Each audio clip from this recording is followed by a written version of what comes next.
Today's podcast is being hydrated by Liquid IV. One stick of Liquid IV and 16 ounces of water hydrates you 2 times faster and more efficiently than water alone.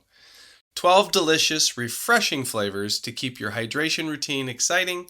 Contains 5 essential vitamins, B3, B5, B6, B12, and vitamin C. With 3 times the electrolytes of traditional sports drinks, it's made with premium ingredients, it's non-GMO and free from gluten, dairy, and soy. Liquid IV believes that equitable access to clean and abundant water is the foundation of a healthier world. Liquid IV partners with the leading organizations for innovative solutions to help communities protect both their water and their futures. To date, Liquid IV has donated over 39 million servings in 50 plus countries around the world. Get 20% off today when you go to liquidiv.com and use code UTA. That is UTA, abbreviated for Unpacking the Athlete. Use that at checkout. That's 20% off anything you order when you shop Better Hydration today using the promo code UTA at liquidiv.com.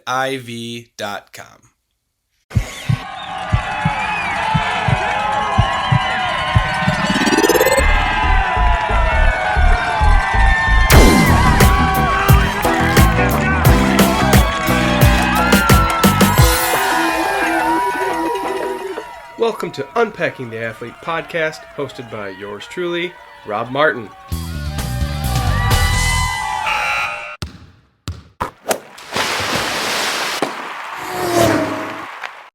Welcome to Unpacking the Athlete, a podcast dedicated to diving deep into what makes athletes who they are.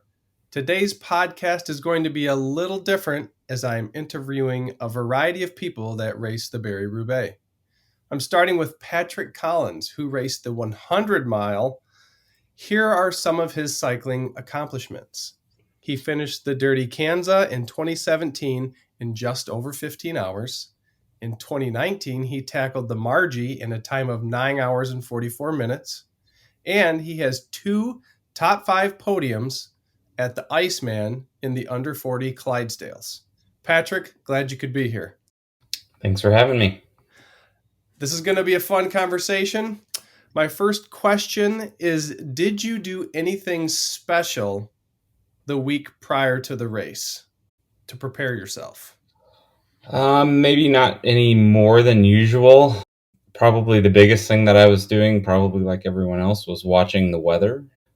When, it was 80 degrees and sunshine and we had zero heat acclimation, I was kind of in a panic mode, like, what are we going to do here? So just kind of laid everything out as far as from a calorie perspective and everything that I needed to haul with me for the 100, revamped that plan. And I'm like, Matt, and then all the emails, Roubaix, like, you'll have all these aid stations. So, just plan to carry everything with me and hope for the best.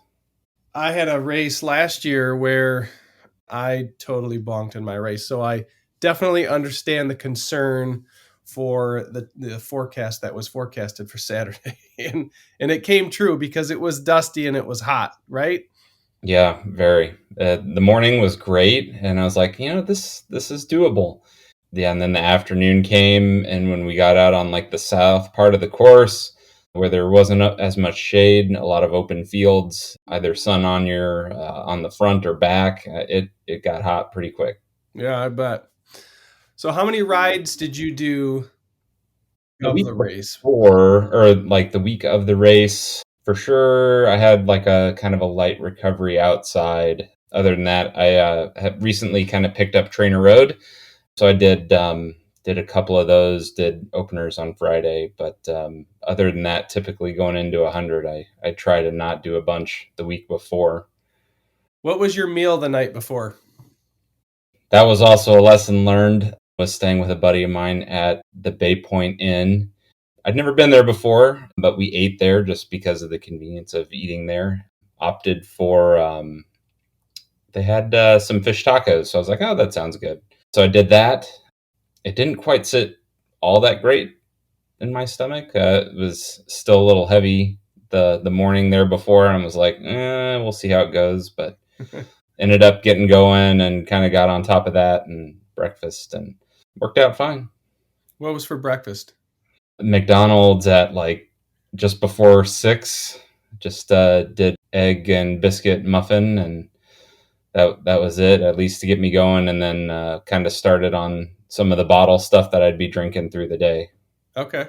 So what kind of hydration or gels or what do you use for race? Race day for bottle nutrition, I was using Tailwinds. I kind of had a strategy of heavier up front, so the mix was a little higher nutrition. Yeah, exactly. Opted for the berry flavored, and then the what do they call it, the mountain cola or whichever one for some caffeine. So I had one and one, so just to kind of alternate some flavors there, and caffeine or no caffeine. And then after each aid station, I went from like a 3 scoop mix down to a 2 scoop mix, just because I knew as the day went on, it got hotter, my body was going to be like, no, I don't want calories, I want water and fluid. So I had those, and then I had a small pack with water in it. And then as far as gels, I've been digging the Untapped stuff lately. Flavor variety there with the different stuff, some with the added sodium, some with the caffeine, some with just the regular, just to kind of change it up throughout the day so you're not having the same thing over and over again. Now talk about your warm up before the race. How long was it? And then talk about how the race started. So my warm up started at 7 a.m. when Matt said go. I typically, I don't know, I've been hit or miss on warming up for super long things because you're already going to be on the bike all day. In the past years, when the course had gone north, I would maybe do a little bit more of a warm up because it was advantageous to get with a group. You could stay with a group earlier on. As a Clydesdale and gravitationally challenged cyclist, though, I knew that any effort I put in to stay with any group up front would be immediately lost on the Three Sisters. So when Matt said go, I was like, okay, I'm just going to kind of settle into a pace. So kind of had just a light cadence off the start, enough to get things kind of warmed up, and then ready to go by the Three Sisters. I wasn't totally dying, but I was like, yep, we're good now. I've heard that before, even from some pro guys that on the longer, like 100, 200-mile races, that they don't do much of a warm up either, especially if it's warm already, because your body's already pretty warm. So maybe even trying to cool your body down by being in the shade or with an ice pack on the neck or hands or whatever. So, yeah, I wasn't surprised with your answer there. Now, how about you paint a picture of the rest of the race all the way to the finish line and how your day went? From the Three Sisters, I mean, it all was going pretty good. Pretty much watched the front group disappear. You could see all the tail lights going away off in the distance. I was like, oh, okay. Was kind of planning to be by myself most of the day anyway. I typically have, I guess, a reputation, I guess, of picking up folks along the way. I've heard my draft is pretty good, but I don't get to spend much time back there, unfortunately. And I had done the route in 2018 and 19, so plus the new things they added this year. So knowing that the seasonal roads were coming, I was just kind of taking it easy, not taking any risks, because I'm like, when you get to that stuff, it's hit or miss. I'd heard a lot of the reports that it was super sandy. Sure enough, it was super sandy. So did a lot of hike a bike. There were some places where it was passable. I'll do a plug for cyclocross and Michigan cyclocross with my shirt here. I did some minor cyclocross sand clinics for those that were around me at the time. I like going fast down the hills and using my momentum. I got to work hard to get up the hills. So hitting the sand, it was pretty cool. I made it further than most, and everyone's like, whoa, how are you doing all that? I'm like, well, come try cyclocross sometime. 100%, man. And then when we merged back with the 62, I was like, well, we'll see, maybe we can tag onto some wheels there. I think that was kind of hit or miss too, because we got pretty far. I think I was off the 60-mile route before any of them even passed me. So after that, the aid station, that's the first mutual one for all the routes, coming into the usual stuff, the wall, rode up the wall, was feeling good. Got out to the second of the three aid stations, still hadn't gotten passed by the lead 60 miler, so everything was looking good. That I think was about when the sun started coming out. It got hot, dry, dusty, so I was like, I'm not going to pass up any water I can get. When I left that aid station, though, there's a small section where the 100 had like an out and back kind of thing. I'm pretty sure the lead 100 group was going the other way, and I still had like 10 or 12 miles or so between us. And I was like, oh man, it's going to be a long day. So we got out in the south part. That was probably where the headwind was the strongest and the sun. I think I picked up a few folks on my wheel. They'd kind of hang back there a little bit and come around. But you know, I at this point, I'm kind of like just used to running my own pace. I'm like, I'm not going to kill myself trying to hold on to wheels. The few times I did, my body definitely let me know, like, hey, dial it back. This isn't sustainable. So then coming off that other loop into the final aid station where the courses merged, it's kind of weird because it's revitalizing because you're seeing more people, but it's 60 milers working in packs. They see a big guy on the course. I saw some of the GoPro footage, not necessarily of me, but you know, they're coming right up on you and coming around, and I'm just like holding my line. I'm like, guys, I'm like 80 miles in. It's super hot. I'm out of water. Don't run me over. So then rolled into the final aid station they had there for the 100, it was kind of weird because then it's like you have 12 miles to go. So mainly reloaded on water. I think I still had like a full bottle of Tailwind that I hadn't even touched. So I was like kind of getting a little worried. I did have enough stops throughout the day to at least visually confirm I wasn't dehydrated. Not too terribly worried. And then, just that final push into Hastings. It's always exciting to see everybody there towards the finish. It's also kind of weird because you get some of the 60 milers who have been going, super hard for 3-4 hours and they're cramping up on those final hills. They're walking, they're like keeled over their bike. And I'm like, man, don't let that happen to me. I'm like, I'm just pushing through to the finish. So, everyone's encouraging as always. You get the guys that are looking back at your number plate and they're seeing you're a 100 miler or a 60 miler. And then you hit those last couple hills. For me, I pretty much attack them. There are some pretty good rollers that are worth attacking, at least in my book. I'll throw in a little bit tougher effort just to not work as hard to get back up the next one. Then once you hit that pavement, you come down that final hill into the pavement. It's a sure thing at that point. You just don't have a sprint in you, right? So I'm like, okay, I'm going to just keep my pace going, hang to the right, see who all comes by, cheer them on, and hopefully don't get run over too bad. But I think most of the groups had passed me by that point. So just cruised into the finish, and that was it. And it was a good feeling. It was just a hair over 8 hours. So it was a long day, but went pretty good. I'll take the finish. Yeah, long, hot day. And your cyclocross skills paid off. You're not lying. If someone wants to get better going through the sand, go to a cyclocross clinic and do some cyclocross races because you will get better at handling your bike. And then your second thing that I think is a good point is attacking the hills. And a lot of people, what they do is when they start to get to the top, they stop attacking. But that's when you need to ramp it up, push harder over the hill, and then even like a few hard pedals down the hill to get that speed going really fast. And you can carry so much speed into the next hill and save yourself a lot of energy. So a couple of good points you had there for sure. Could you talk a little bit real quick about the bike you rode? The bike I was on is the like OG of gravel bikes.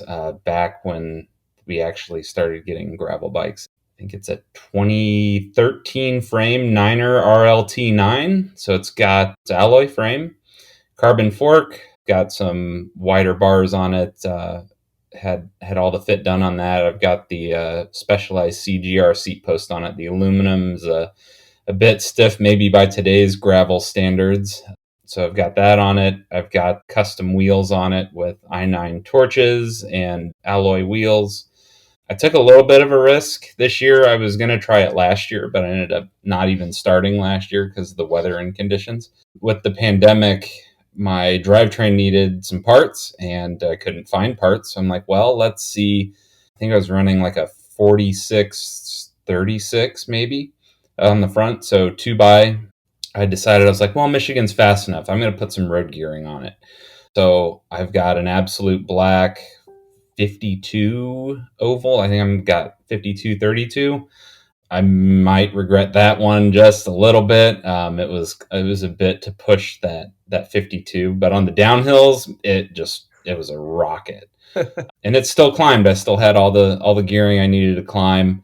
I did spend a little more time in the grainy gear and thinking, man, if I just had maybe one more, but it worked out pretty good. And what size and type of tires did you have on there? I was rolling the Panaracer Gravel King SKs, the 700 by 38s. They've Nice. been pretty tested and true with me, and never had any issues with them. Yeah, good tire. Last question. What did you eat or drink immediately following the race? I'm a member of the Racing Greyhounds, and we had our tent set up. I'm pretty sure I ate like a whole roll of Oreos. That was like the first thing. We had some other stuff cooking too on a stove, but ended up just after changing and everything else, and we were heading home. We actually decided to hit up a McDonald's, and like those single cheeseburgers, I got like four of those, and it was one of the ones with the working McFlurry machine. So I had a McFlurry as well. So Okay. my calorie deficit quickly went away. Nice. Well, Patrick, thank you for sharing your Barry Roubaix story. Gratitude for taking the time today to come on the podcast. Thanks for having me, Rob. Hey, no problem. Just a quick break from the show to highlight a sponsor, and we'll be right back to the show. Laird Superfoods helps you get more out of your cup of coffee by providing fats and mushroom extracts that we love and can keep fueling you throughout the day. They have better ingredients, amazing taste, and functional benefits.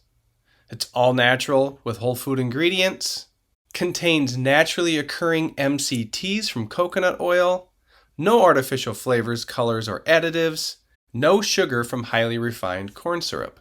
Honest and transparent products and labels. They have functional superfood creamers, instant lattes, and prebiotic greens. Are you ready to feel more energized, focused, and supported? Go to lairdsuperfood.com and add nourishing plant-based foods to your fuel from sunrise to sunset. Use our promo code UTA15. That's UTA, the number 15, all together at checkout to save 15% off your purchase today. Next, I'm talking with Cash Adamski, who raced the 18-mile version of Barry Roubaix, and here are some of his cycling accomplishments. He is a BMX star, finishing second at the BMX Great Lakes Nationals in 2019. He is the 2022 Miska Middle School State Champion in mountain biking. He won the 2022 USA Junior Track Madison National Championship, and he has signed on with the Cleveland U21 Cycling Academy. Cash, glad you could be here. I'm glad to be here with you too. Thanks for coming on, man. First question, did you do anything special the week of the race in order to feel better prepared? I wouldn't say anything too special. Most of it was just riding pretty light. I rode hard on Tuesday in a group ride and then took Wednesday off, rode a light 35 miles Thursday, and then race openers on Friday. Okay. So that was at 3 rides before the race during the week? All I know is I did about 150 miles that week. Okay, total, including the race. Training before the race. Before the race. Okay, nice. What type of rides were they? Were they all on the road, did you say? Monday was mountain bike, Tuesday was road, Thursday was road, and Friday was mountain bike. So 2 mountain bikes, 2 roads, all outside? Yep. Okay, nothing on the trainer. Cool. That's awesome. What was your meal the night before the race? The night before, we were staying with my dad's friends, so after our mountain bike ride, we went and got some hamburgers at a local restaurant. and Grand Rapids. Just hamburgers? Yep, hamburgers and fries. All right. Nice. And that seemed to work for you then, eh? Yes, did. All right. And then the race morning, what did you have for breakfast? That morning, we came in to Hastings super early at like 8 in the morning, and then we went down to the Riverwalk Cafe and I had French toast. French toast. All right. Anything else besides French toast? Any bacon or anything on the side? Oh, I had hash browns. Hash French. browns and French toast. What'd you have to drink? Orange juice or just water? Just water. Just water. Do you have ice in your water? Or you do water, no ice? I think it was no ice, but I'm not sure. Okay. What type of hydration do you use during the race? Recently, I've been trying to use our sponsor, Hammer Nutrition, with all their stuff. But before that, I was using a mix called Ulta, which is pretty much scratch, just a little more flavorful. Okay. Different company though? Yeah, different company. Okay. So now you're trying to use Hammer. Yep, How many bottles did you carry with you? Did you just do one or did you have two? I had two. I had water and then I had mix. Okay. One water bottle, one mixed bottle. And Yep. then did you carry any gels with you at all? I did, but I didn't end up using them. Okay. What kind of gels were they? They were the Hammer gels. Flavor? Want to say vanilla? And what flavor is your drink? Blueberry. Oh, hell, that sounds kind of good.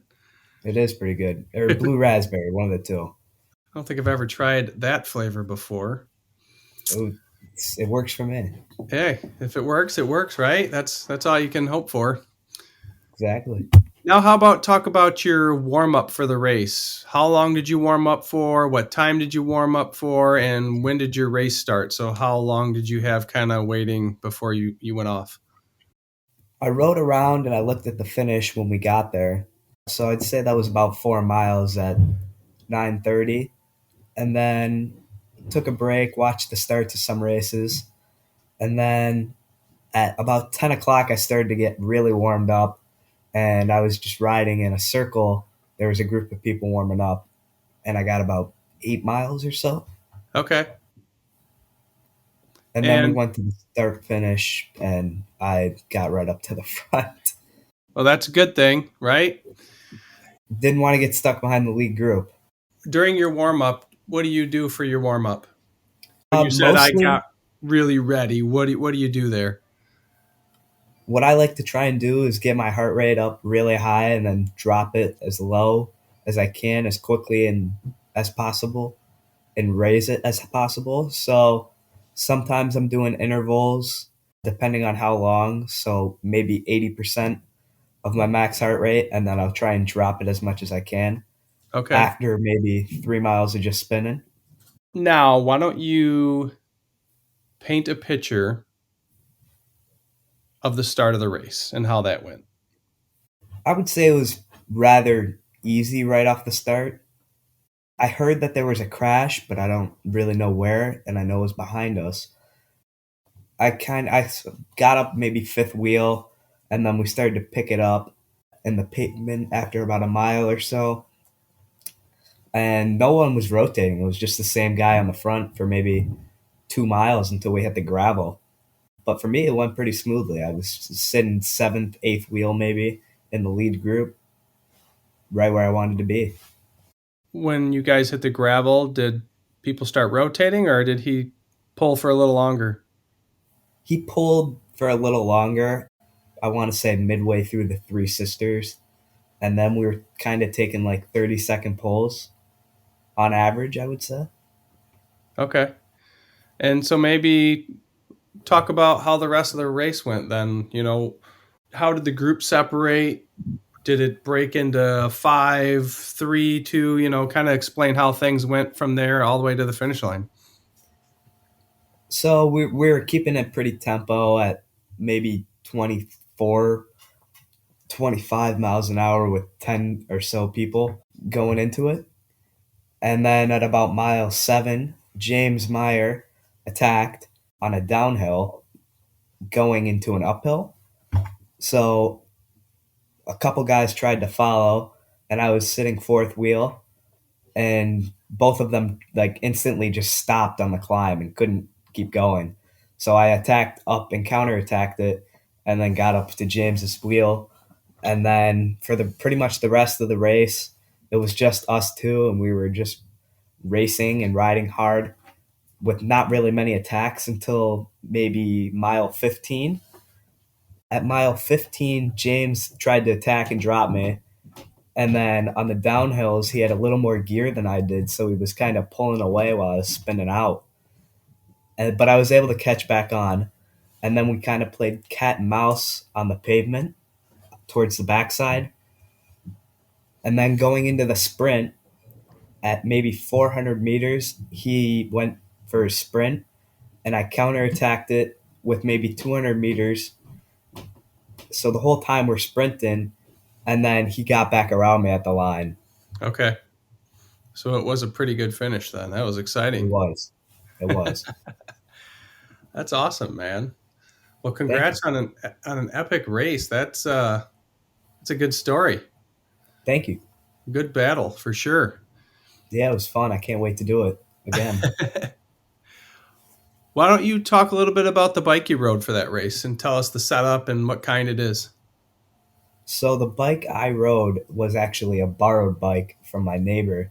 It was a 54 framed aluminum bike with disc brakes and a set of Zip 303Ss. Interesting. So is, is that too big for you or are you in that height No, range?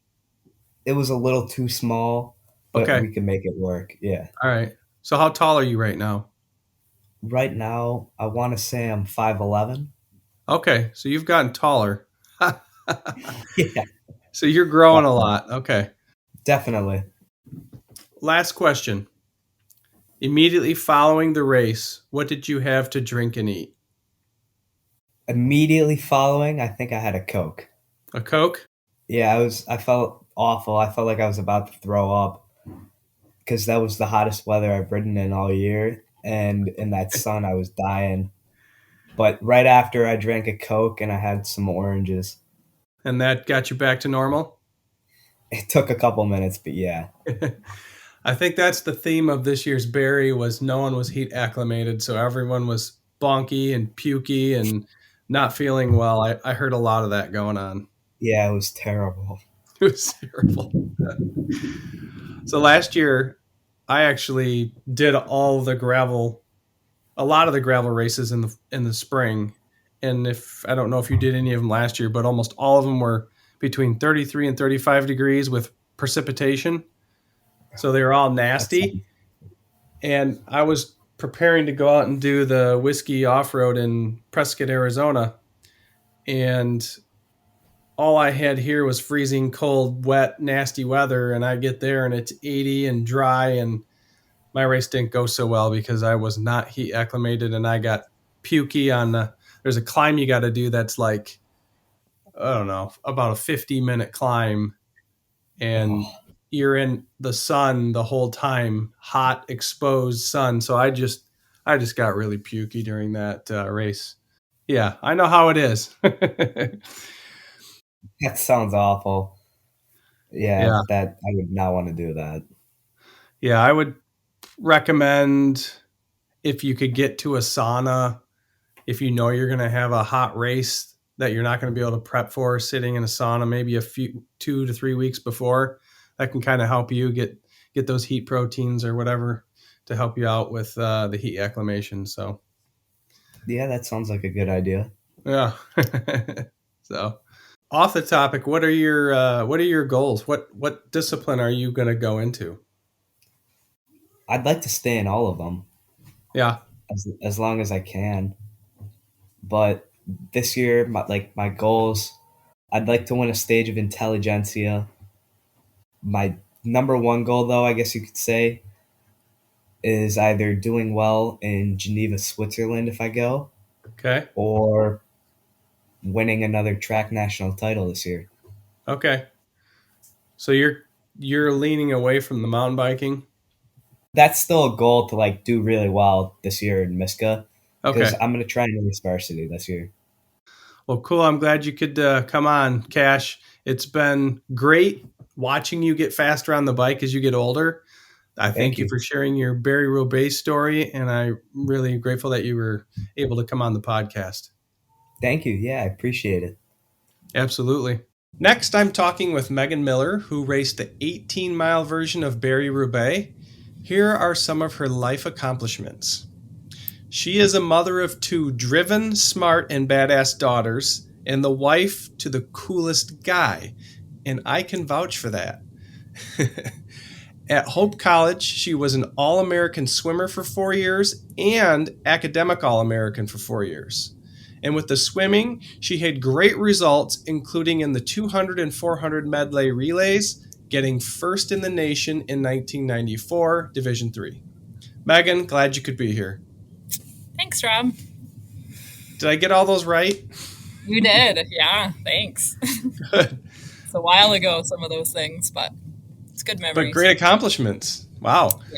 Yeah, really good times. First question. Did you do anything special the week of the race in order to be better prepared? So, funny story, 2 weeks before Barry, the entire Miller family tested positive for COVID. So It was right at the beginning of spring break. And so all of us were down and out for the whole entire week. And some of us, Brian and Annabelle, had it worse than Liv and I. But we just kind of were lethargic, so didn't do much. And then the week before Barry, I kind of forced myself to get on a bike and just kind of move my legs for about a half an hour twice that week, which is all I could do, and couldn't really get past about a zone 2. But so I was a little hesitant and a little weary about even doing it on Saturday because I had trained so much and I was really looking forward to it. But it was a beautiful day, and one of my really good friends who I swim with in our master swim team convinced me, hey, you can do this no matter what. So I did not do what I wanted to do before the race, but it ended up working out okay. So how many days did you ride the week of the race? Twice for a half an hour each. Okay. Yeah. All right. Not much. What kind of rides were they? What bike were you on? Were they mountain bike rides, road rides? Yeah, I was on my Peloton in the basement.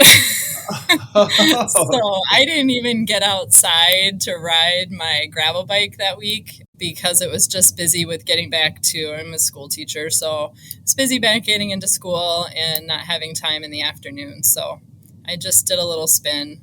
And actually, Brian and I rode Friday night. We did part of the Barry warm-up loop with Andy Richardson.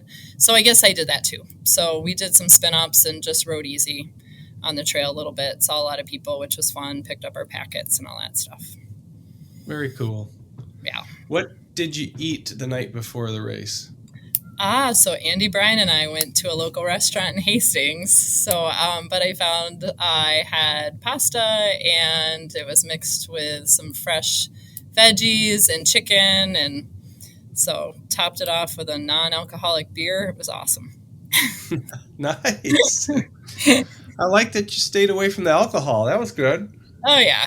That's a good thing to do before a race for me. So, what about Brian? Did he stay away from the alcohol? I will let him comment on that if you asked him. He stayed light. Let's just put it that way. He stayed light. Okay. Stayed light. Fantastic. All right. Any special breakfast the morning of? Well, in our family, we usually opt for oatmeal. And so we did our typical oatmeal, and then I just brought a peanut butter Cliff Bar to have a little later since we weren't riding until 11 that morning. So I didn't want to eat too much because I usually exercise in the mornings before school, so I don't really like to have a lot in my stomach before I go out and do something. I'm not used to that. So perfect. I heard a lot of people that they do the oatmeal stuff. Yep. And I wish I could. I have issues digesting it. It just seems to get stuck in my digestive tract, so I can't really do the oatmeal, which kind of stinks. What type of hydration did you use during the race? Well, thanks to my coach, Brian Miller. He mixes up some heat for me, and that's what I use because he tells me it's good, so I do that, and it's fine. Nice. You got a good coach. I know I that know, guy. I do. It's built into my family. It's awesome. Did you have any water or just heat? Just heat, 2 bottles. It's so hot Saturday. I think it got up to like 87. Luckily, it was only 18 miles, so I didn't have it as bad as some of the longer racers. So I just kind of tried to force myself to take little sips through the whole race, and it was incredibly dry too. So it was good just to remind myself just to keep hydrated during that part. And I pretty much drank everything, but it was 2 was probably the minimum I should have had for that because I was done with both of them by the end. Yeah, it's definitely hot. Mm-hmm. And the dry thing, which for Michigan is kind of weird because we're usually humid. And Right. that dry air really sucks the hydration out of you, so you have to drink even more. Yep. Which is, and the dust and all of that. yeah, Yep. the dust, right. Now maybe talk about your warm-up before the race. What did you do? How long was it? And then maybe how your race started. Warm up, they had blocked off a little loop area, and so I had 2 friends that were also doing the 18 mile at the same time. So we just rode that little part. I am a pretty novice racer. This is my first gravel race ever, so didn't really know much to do. And Brian was off doing a longer warm up for his 62 mile, so my coach was gone.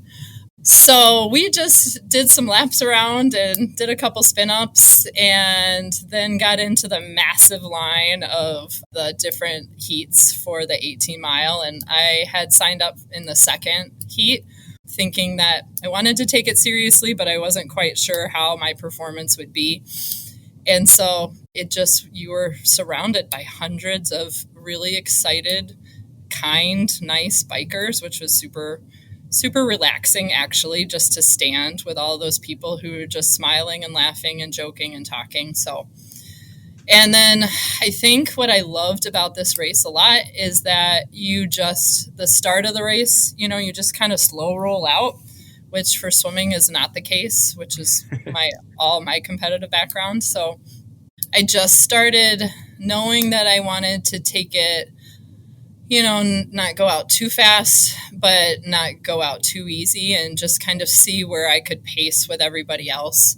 And knowing that the 3 sisters were coming up first, and I was a little tentative about if my legs would be in this race or not because of the last 2 weeks of my health. Just kind of took it I don't know, I was just relaxed and it felt good. So it was good. That's relaxing. I like that relaxing start, actually. Yeah. It helps to be a nice. novice. It helps to not know what's going on, really, and just kind of learn as you go. Hey, that's good, and we're glad you're out there. Maybe paint a picture now for the rest of the race and how it went all the way to the finish line.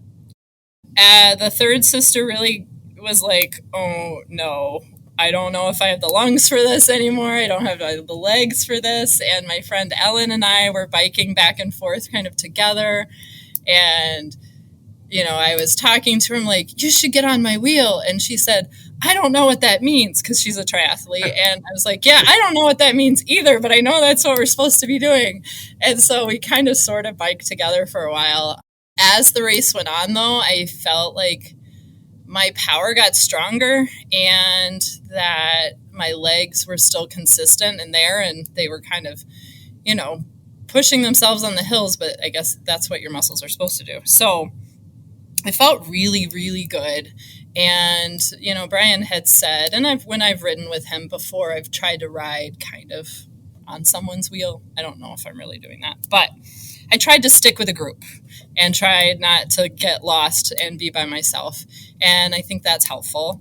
The other thing I realized about gravel racing that I love is that you can pass people because it's so wide, and there's an opportunity to pass most of the time. And people can pass you without you feeling like you're in their way, which I'm always nervous that if I'm on a mountain biking trail, people are coming up behind me, that I'm going to, screw their race up or screw up their Strava comms.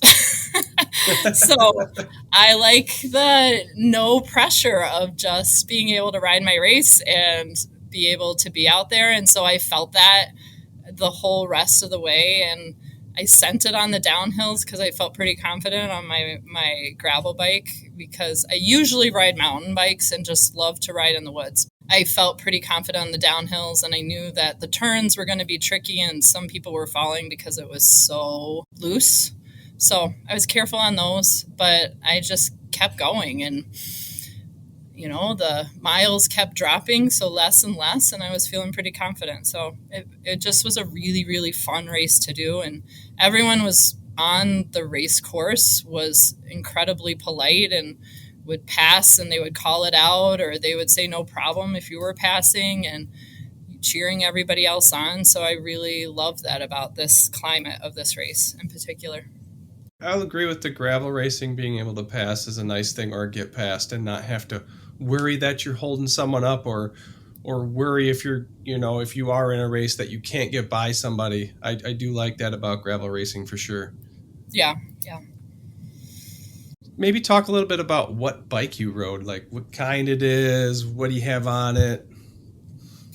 Okay, so I took some notes so I'd remember these things. I do know that I ride a Kona Rove that I purchased about 2 years ago from Nate Phelps at Spinful, and I bought it with a COVID bonus for being able to teach throughout those crazy COVID years. Our district gave us a nice bonus, so I used that money on a gravel bike. It's bright blue, it's very pretty, it's steel, and I have like wider tires thanks to my coach's recommendation. So apparently they are 650B by 47 tires, semi slicks. Nice. Yeah, so okay, you know what that means. And I have a 1x11 drivetrain, and I have purple bike shoes, which I love. Perfect. It's very important. That's perfect. Oh, that's funny. Purple and blue, and I have a red helmet. So there you go. Okay. So last question. What did you eat or drink immediately following the race? Lots of water, because I didn't want to get dehydrated and start cramping up. And they had a lot of water at the finish, so I just filled up my water bottles again and drank that. And then I had just a protein recovery drink. And then we went to the food trucks and stood in a lot of lines for some hazy light alcoholic beers. Nice. One to celebrate with my friends. So, heck because yeah, we finished our first 18-mile ever. So we were pretty proud of ourselves. That's awesome. Pre-race, non-alcoholic. Post-race, have a beer. Have a beer. Founders, preferably. Awesome. I think maybe you need to do more racing on your bike. Yeah, we'll see. I'm also really interested in doing some aqua bikes, because I think that would be really fun. I'm not a runner at all, and I used to do some triathlons, but my hips and my shoulders and everything are getting a little too old for that. So I did enjoy it, so I'm not going to say no to another gravel race someday. That would be fun. Well, I think there's one this weekend and maybe the next weekend. There is. Yep. I got to go watch water polo this weekend for Olivia. And I think Brian and Annabelle are doing Waterloo, so we might go check that out. But I'll be a spectator. Very cool. Yep. Well, Megan, thank you for your time, and thank you for sharing your Barry Roubaix story. Gratitude for coming on the podcast today. Thanks for having me, Rob. It was fun. Absolutely. Next up, I'm talking with Jill Martindale, who raced the 100-mile version of Barry Roubaix. Here are some of her cycling accomplishments, and these are just a few. Finishing the Iditarod 1000, which is a brutal event with temperatures going as low as 50 degrees below freezing and all sorts of harsh weather. In 2014, she did her first 100-mile mountain bike race at the Lumberjack, and she placed 4th. In 2022, she won the Michigan Gravel Ultra Series. She is in the Michigan Mountain Bike Hall of Fame, and she holds the Arrowhead 135 women's course record. Jill, glad you could be here. Thanks for having me. I'm really excited to talk with you. I'm excited to have you on, and we're going to talk a little about the Barry Roubaix. And the first question to you is, did you do anything special the week of the race in order to feel better prepared? I probably go against everything that everybody always says about getting ready for race week. So I work at Velocity USA, which is a sponsor of the Barry Roubaix. I also grew up on the east side of the state, so I've got family that comes into town for the Barry Roubaix. I also ride for Salsa Cycles and for 45 North, who are also two sponsors of the Barry. And that means that a lot of really good friends are in town to come and race. And it means that I'm hosting and hanging out with my family. And it means that I'm volunteering at packet pickup on Tuesday night until, late at night, helping them pack up. And then I show up on the Friday before Barry Roubaix, and I help to lead the pre-ride. I help to hang out there and see a lot of friends and see a lot of people. So a lot of times, before a race, I like to kind of lay low and stay hydrated, and I like to get a lot of good sleep. Every year before Barry, I usually wind up kind of burning the candle at both ends just by volunteering and by seeing so many people at work. We get a lot of questions, a lot of hot builds that need to get finished before the race.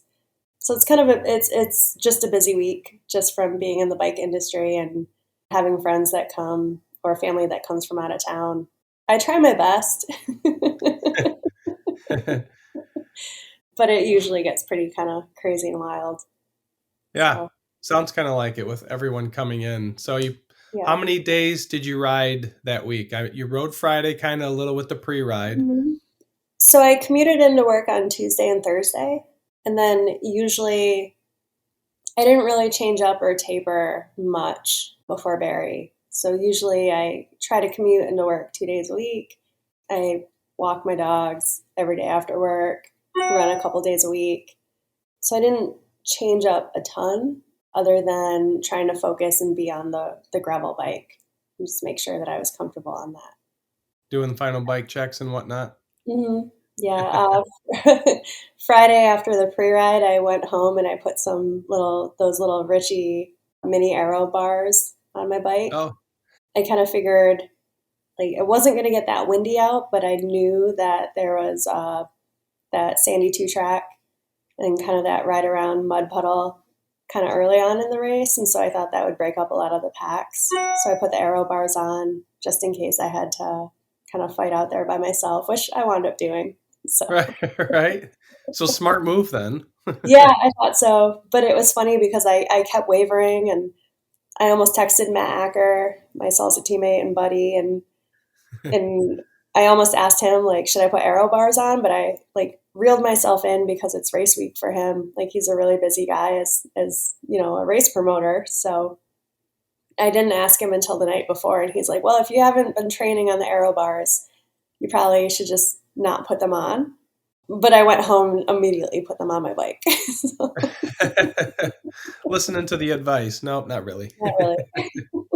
That's Doing funny. everything wrong. So your commute rides, are those easy rides or do they get kind of hard? How long is that ride? Yeah, so usually it's about an 8.5 to 10.5 mile ride from home. It just depends on what route I take to get to work in the morning. I like to kind of wait until the last minute to leave the house. So a lot of the mornings are spent like sprinting the entire Nice. way. And then, like for instance, tonight on my way home, I got to go through the underground, and then I got to kind of ride through some other areas. So I like to kind of mix it up and get some mixed terrain on the way home. So yeah, like 8.5 miles in this morning and then 10.5 home this afternoon. Nice. Yeah. So you have probably a little wider tires than on the gravel bike. Yeah. It just totally depends. Sometimes I commute in on my fat bike, Okay. sometimes on the gravel bike. But usually the Cutthroat is the bike that I like to commute in on. It's got 2.1-inch wide tires. Perfect. It's it can kind of ride the single track, yeah, or construction zones, the Michigan potholes. So the night before, you put your aero bars on. What did you have for dinner the night before? I ordered some takeout tacos from Tacos El Cunado. I drove home from Hastings and it was later. I wanted to eat a little bit earlier, but of course I got sucked into the fun festivities. So I ordered some tacos for takeout on the way home and just kind of munched on those while I was trying to get the bike ready and set my clothing out that I wanted to wear and my snacks and stuff like that. Nice. So just straight tacos. Nothing else. Tacos, refried beans, and some chips. Okay. What about breakfast in the morning of? So breakfast in the morning, I had made myself some little like Hawaiian buns with bacon and cheese on them. And then I also had like a protein shake, like a chocolate protein shake, and my coffee. Protein shake and the coffee most of the way on the drive down, and then kind of ate the buns a little bit closer into town. So I probably ate most of my calories about an hour before the race start. But do you think that was smart because of how hot it was going to be later? Kind of. I should have shot for a little bit heavier duty meal. I think I kind of floundered on my nutrition and my hydration at Barry. I went through 190 ounces in a little bit over 6.5 hours, but I still ran out. I had 2 bottles on my bike and the hydration pack. I refilled both of the bottles at aid station 2, but then between aid station 2 and 3, I ran out of water. So I kind of tried to reel it in a little bit. But by the time I got to the third aid station, I needed all that water and kind of fumbled with my words. I asked for a babana. Like, oh, Yeah. I know I'm in the hurt locker if I'm fumbling up like that. But they got me a babana in my water. And then I kind of felt a lot better coming back from that. I think we've all been there in the Babana state for sure. Yeah. What do you use in your hydration bottles? Do you put any mix in? What's your go-to? I use a mix of, I'll either go the route of like coconut water and like tart cherry juice in the bottles, or like the scratch, the hint of orange. But for something like berry, I knew it was going to be hot. So I went with a scratch kind of endurance mixes. So I had about 300 calories per water bottle at the start. And then I brought some packets of about 180 calories. So at the second aid station, 180 calories per water bottle. And then the third aid station, I just went with straight water. So at that point, I should have likely put a little bit more like electrolyte, sugary kind of calorie mix in there. And I was just trying to make it to the finish line before the mug cut off. I slacked. I slacked Oh, hard this year. do you carry any gels or anything else, or just the hydration? So I carried a pack of the Endurance or the Embark maple syrup. So that's about 320 calories per pack. I carried some electrolyte tabs with me, those salt tabs. And then I had dehydrated peaches. So I really like eating real food. And I had, and shot blocks. So I Okay. carried a lot of that. I had one of those Scratch, like Rice Krispie little snack bars that they do. Yeah. The strawberry lemonade one. That was really good. Okay. So, Sounds good. counted, I thought I was going to go through about 200, 250 calories per hour, but I just wound up consuming more than that. Probably because of the heat, for sure, and the Yeah, dryness. I think so Yeah. too. Yeah, like even though I was sweating so much, I just never felt wet throughout the entire day. Like I felt just dry as a bone. It was unusual for Michigan that time. Very. I think we were actually even under fire danger warning, and we don't get that because we're so humid. Mm-hmm. So it was Yeah, kind of weird. Yeah. yeah. Now talk maybe about your warm up before the race. What did you do? How long it was? And then maybe what happened at the start line and how your race started. My warm up for things that are usually like 100 miles, I don't do a ton of a warm up. I make sure that I'm kind of chilly at the start so that I know I'm going to overheat. So I don't want to be like super comfortable at the start, a little bit kind of shivery. It really wasn't that cold, so that was really easy to do. I did let a little bit of air out of my tires just because during the pre-ride, I didn't really get going that fast the night before. And I wanted a little bit more grip around corners, so I let some air out. Made sure I had everything kind of adjusted, pre-opened a lot of my snack packaging so that I could get to it a little bit faster. And then I just kind of made it to the start. So I didn't do a whole lot of like stretching or warming up, getting my heart rate beforehand. I didn't do any leg openers. My dad and sister came to the start as a surprise. So I just kind of chatted with them a little bit. I didn't expect to see them there. So that was kind of nice. And then at the start, kind of as everybody was lining up, I didn't go directly for the front. I kind of went a couple rows back. And Elaine, who wound up getting third, she lined up next to me. So it was good to see her. We've known each other for a long time, and it was nice to kind of catch up for a hot minute before the race start. She was on a road bike, which is incredible. So I'm so impressed by how well she did. I came up with her on parts of that 2-track on Hart, and she was just like hoofing it faster than anybody that I've ever seen through the sand on foot. Wow. Cool. Yeah, no, she did great. So I lined up next to her, and it was fun. We kind of reminisced.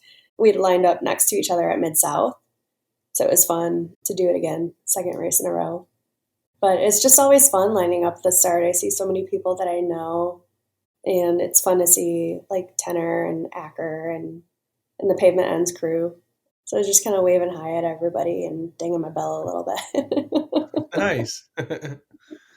That's cool. Yeah.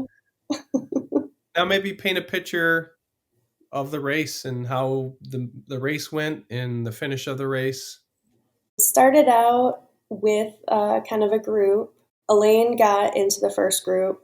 I kind of started rolling, and then I wound up being in a group with Heather Compton and a couple others, like a pile of other riders. And we were just kind of cruising along. It was a little bit dusty, so I was a little bit cautious. I get worried about other riders oftentimes. Like, I'm so used to fat bike riding or bike packing or mountain biking where there's not a lot of people in front of you. And so I'm still like one of those people that's a little bit more cautious when it comes to a pack, especially when you've got some turns coming up that are a little bit loose. Like, I worry. I don't want to ride over anybody or have anybody take me out. So we were so we were cruising and just kind of in a good group. And then we hit that sand kind of early on, like around mile 20.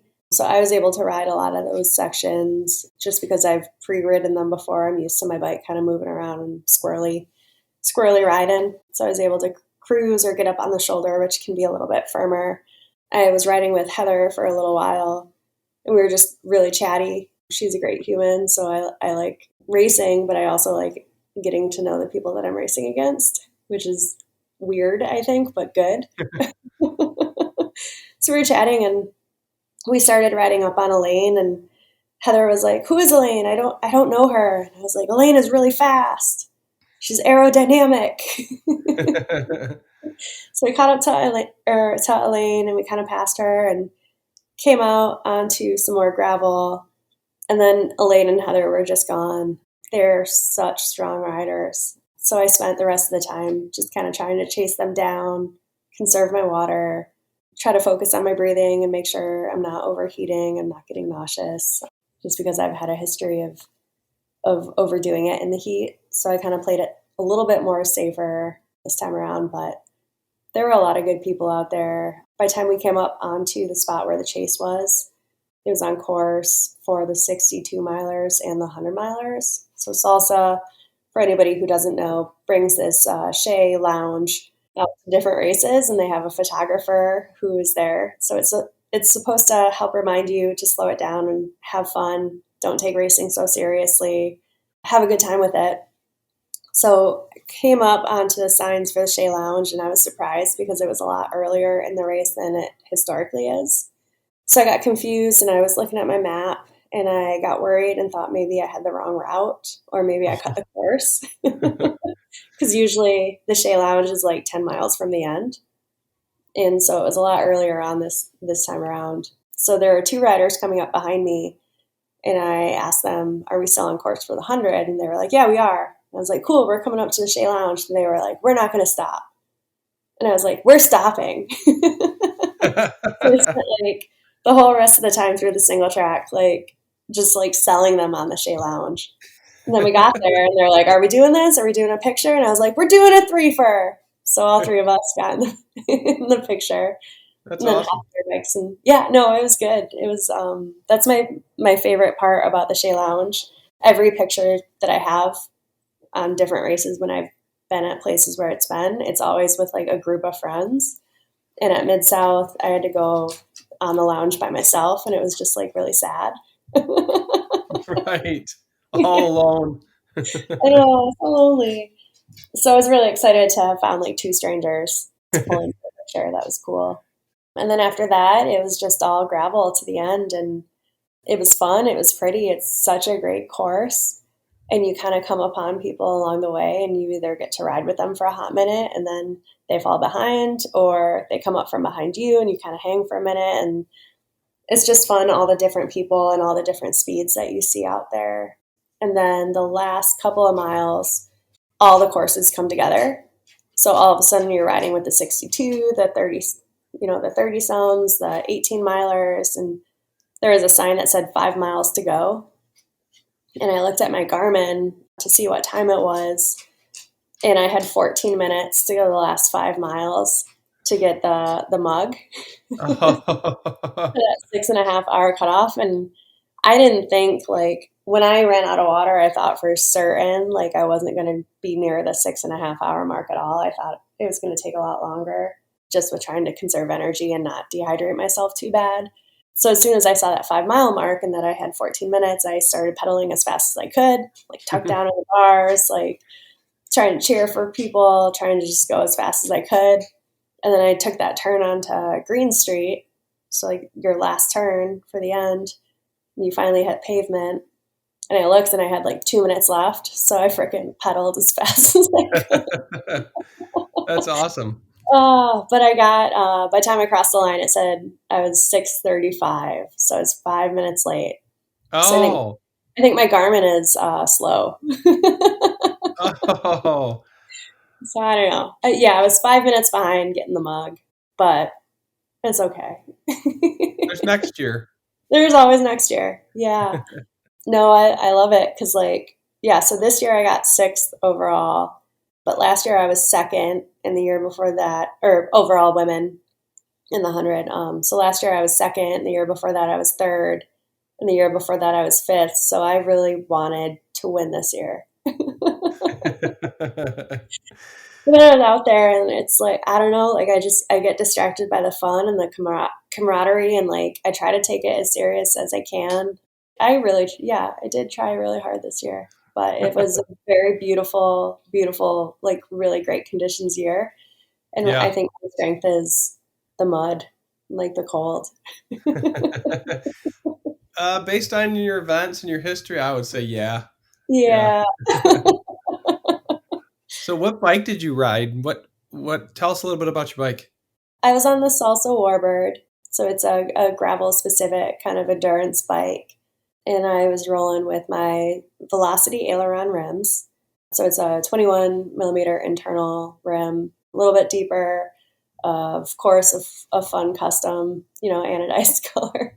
And then I was rolling with 700 by 42, the Terravel Rutland tires, set up tubeless, and my Ritchie little mini aero bars on. And then I was wearing an Osprey like hydration vest, and I had just kind of bare minimum, tools underneath the seat bag on my bike. So it was pretty easy. I had a lot of stuff in my pockets, and that Warbird is just a really fun, comfortable bike.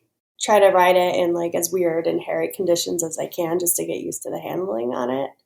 But I love it because it's the electronic shifting, which is just like smooth as butter out there, which is great. That's perfect, right? Yeah. No, it's a great, like really fun bike for the course. Just really comfortable, really fast, and stable. Nice. For me, like anything that's confidence inspiring, like that's what I want. Just because I can be clumsy. Like I look around a lot. I hear birds singing and I try to identify them. Like I'm a big nerd out there. So don't do that on the mountain bike trail. I do too often. I get in trouble for it. Last question. Mm-hmm. What did you eat and drink immediately following the race? I drank everything. So I know that I actually didn't. No, that's a lie. I did not drink beer. I really wanted to, and I was just so thirsty. So I immediately went to the car and sat down and kind of just washed all the dirt off of my body, sitting in the shade next to the car. But I had some sparkling water, those Lagunitas hoppy refreshers, which kind of taste like a beer, like a very watered down beer. I had a Fago Rock and Rye, more sparkling water, more hoppy, more Fago, and just like a lot more water. And then finally, like just as everybody was kind of leaving the after party and packing up, I asked my husband to get me some water, but they were all out of water. So finally, I drank an all day IPA. I was so thirsty, but that is like one beer that I just cannot. I don't know. I've just got like a weird taste aversion to Founders All Day IPA. Can't drink it, but like I was so thirsty, I actually drank it. Nice. Yeah, That's how you finished. that was it. But Marnie 10K, she was working at the awards tent with my mom and my little sister were volunteering there too. And so after I finished racing and I kind of drank some water and changed, I stopped by the awards tent to see everyone there. And Marnie, she was so cute. She had gotten 2 tacos for myself and then 2 tacos for my husband. And so they're like cold tacos that have been sitting outside all day. But Marnie like wanted to make sure that I had food when I finished, which was adorable. So I sat on the side of like the awards tent, kind of on the curb there, and I ate both of my tacos. And then I kind of looked around for my husband and he was off somewhere, like talking to other people or something. So then I ate both of his tacos. Nice. Yep. So tacos the night before and tacos after. Yeah, that's the race plan. That's awesome. I'm very opportunistic when it comes to food. So just whatever is in front of me, I'll just down it. Sounds like bikers, period, right? Mm-hmm. Yeah. Jill, I think we need to get you on a full version and highlight all that you've done. I think that would be really fun. I think we should. All right, Yeah. maybe we'll have to put it in the schedule then. Yes. Thanks for getting me on. I know it's taken a minute, so I'm glad it finally worked out. Yeah, I appreciate you sharing your Barry Roubaix story and gratitude for taking the time out tonight to get on the podcast. Absolutely. Thank you. It's been a pleasure. We'll have to have round 2. Yes, I'm into that. Next, I'm talking with Don Hackney, who raced the 36-mile version of Barry Roubaix. Here are some of his cycling accomplishments. He actually loves the Order Shore mountain bike race up in the UP and has finished 2 times in the top 20. He also loves Iceman and has an age group win there, as well as being in the top 30 overall. And he really loves Friends and all the friends that he's made and spent time with because of the bike. Don, I'm glad you could be here. Hey, thanks, Rob. I'm going to start with the first question on our themed podcast about Barry Roubaix, and that is, did you do anything special the week of the race in order to feel better prepared? I tried to quit smoking. A buddy of mine named Shreddy Jim Socks, his wife had a carbon fork. I was mulling whether or not to do it on a full gravel bike, but I'm used to my mountain bike. I had the parts, and I borrowed his fork, and I put that fork on. It's a non-boost fork, and I had an old set that were non-boost, so it worked out real well. And it was just another training week for me, except for the workout on Friday. Took it easy on Friday instead of doing the interval workout. Yeah, I think that's about it. I didn't switch anything up. My nutrition was pretty much the same as it would be in a normal week. Maybe Friday I switched it up a little bit. I'd worked with Leslie Lampin at L2 Nutrition, Health and Wellness, and learned how to do that a few years ago, and it's suited me ever since. So yeah, I did that. How many days did you ride then? All of them. You rode every day? Yeah. Yeah. Nice. And they were just normal rides?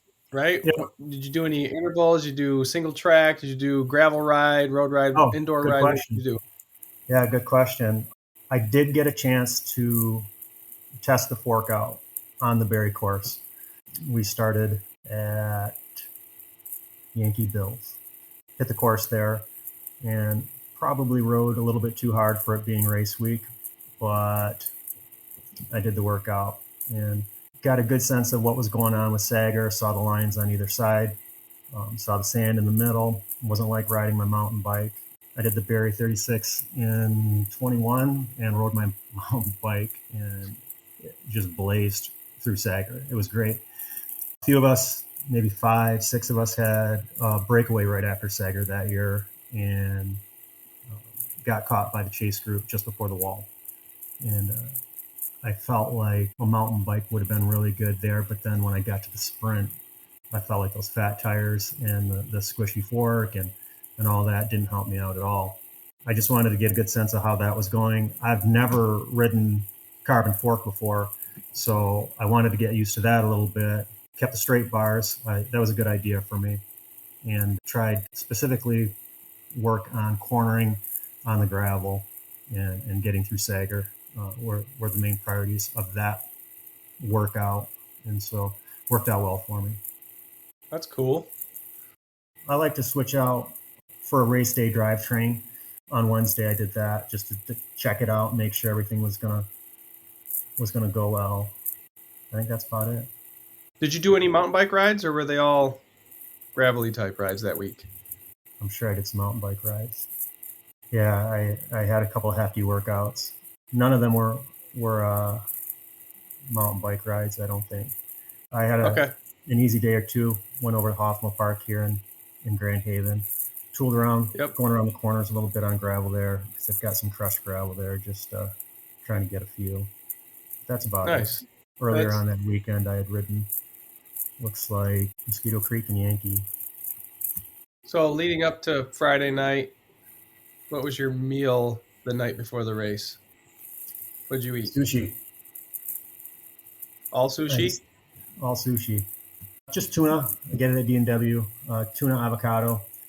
I've just started making it recently and doing some harder workouts with it just to see how I feel with it. And then typical night before the race would be something a little bit more Indian style.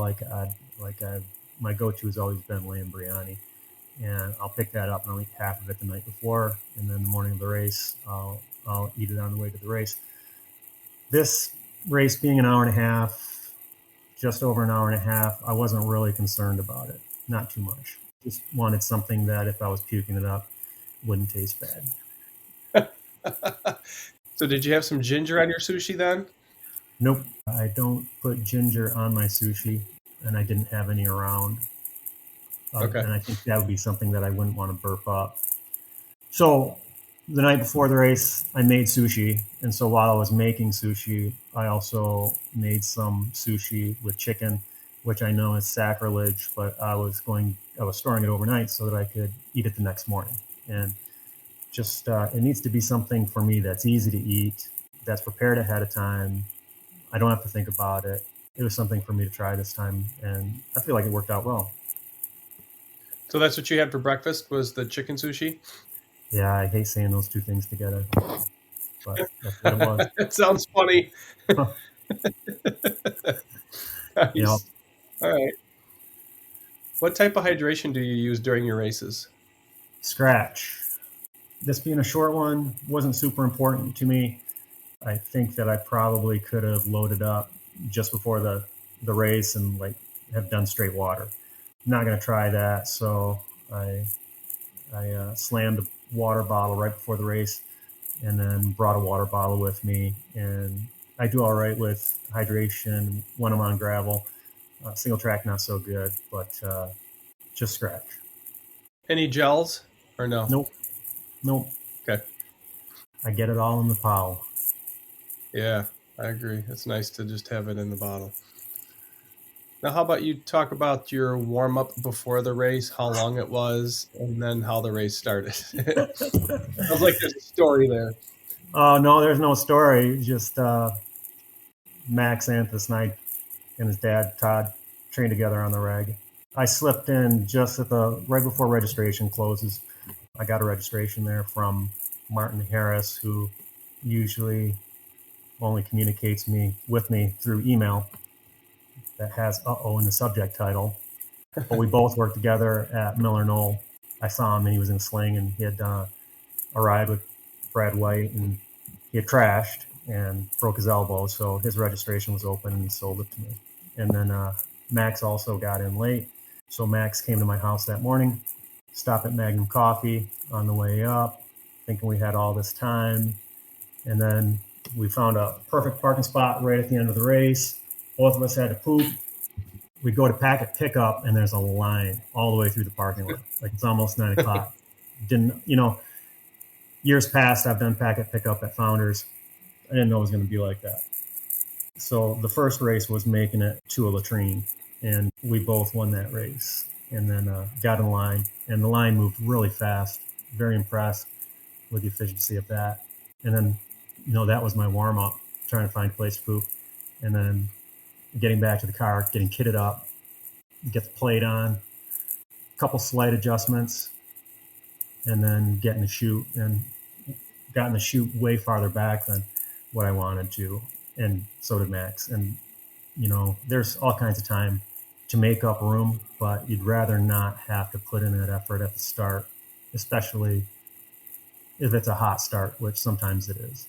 And then sat in the sun baking for about 15 minutes. Yeah.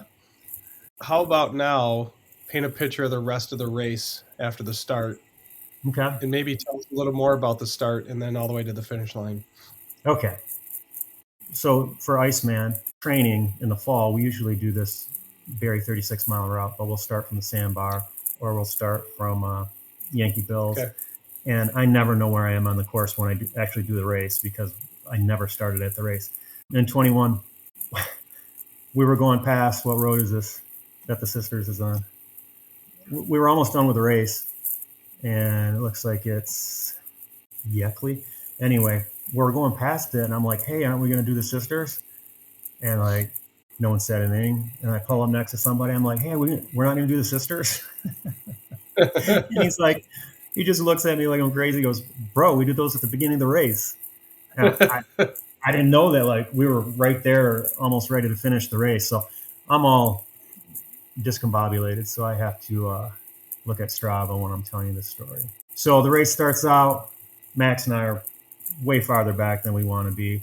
Get yelled at, passing on the left by a few people who I don't know why they would yell at us, but riders not liking it. That's all right. Work our way up towards the front, sit in, go around that first left. It's a good pace. It's not crazy. We get on the road that the Sisters is on. It's not at the end of a training ride, so it doesn't feel too horribly.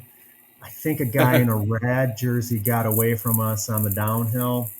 I reeled him back in just before we crossed the road there, the pavement, right? And then Max got out in front. I told Max, don't let them take too many pictures of you out front. We've made the mistake before. And you don't realize it until you see pictures later on how much you were out front. So kind of sat in there. Wasn't too bad. Pace picked up for sure. So Goodwill Road, there's some hills on it as well, picks up. And then we do that kind of rectangle. And I think it was the road before we go to Gun Lake Road. On the right-hand turn, someone had wadded it. I'm not sure what the exact story was there, but there was carnage everywhere, and had to weave through that. And there was a lot of dust. If you were sitting back in the pack, it was kind of tough to see. So zoomed my way back up through there. I'm not sure which point it was here. I'm not good at being totally aware of who's around me all the time, because I have to really focus. And Kyle McDermott, he's like, hey, Don. I'm like, oh, shit.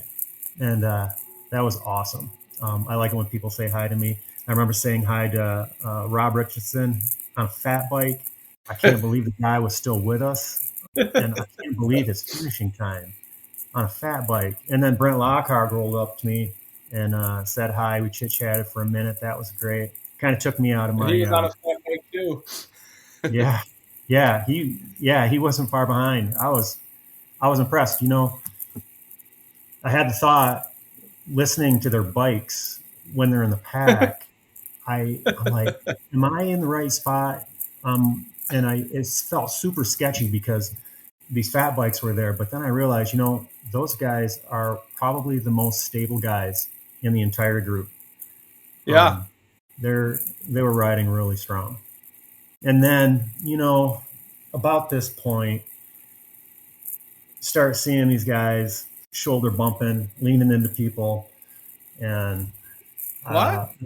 yeah, I've seen the YouTube videos. I don't know why people do that. And there's plenty of road.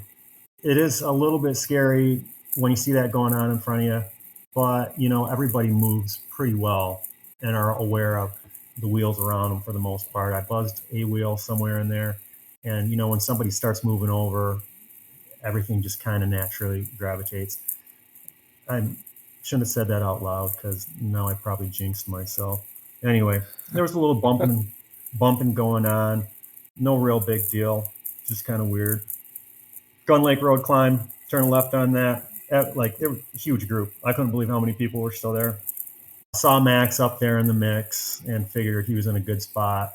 And of course, when you get to Gun Lake Road, everybody's thinking Sager and being in good position. And you could tell, especially when it started going downhill and we were flying 30 plus miles an hour, you could tell everybody was kind of jockeying for position there.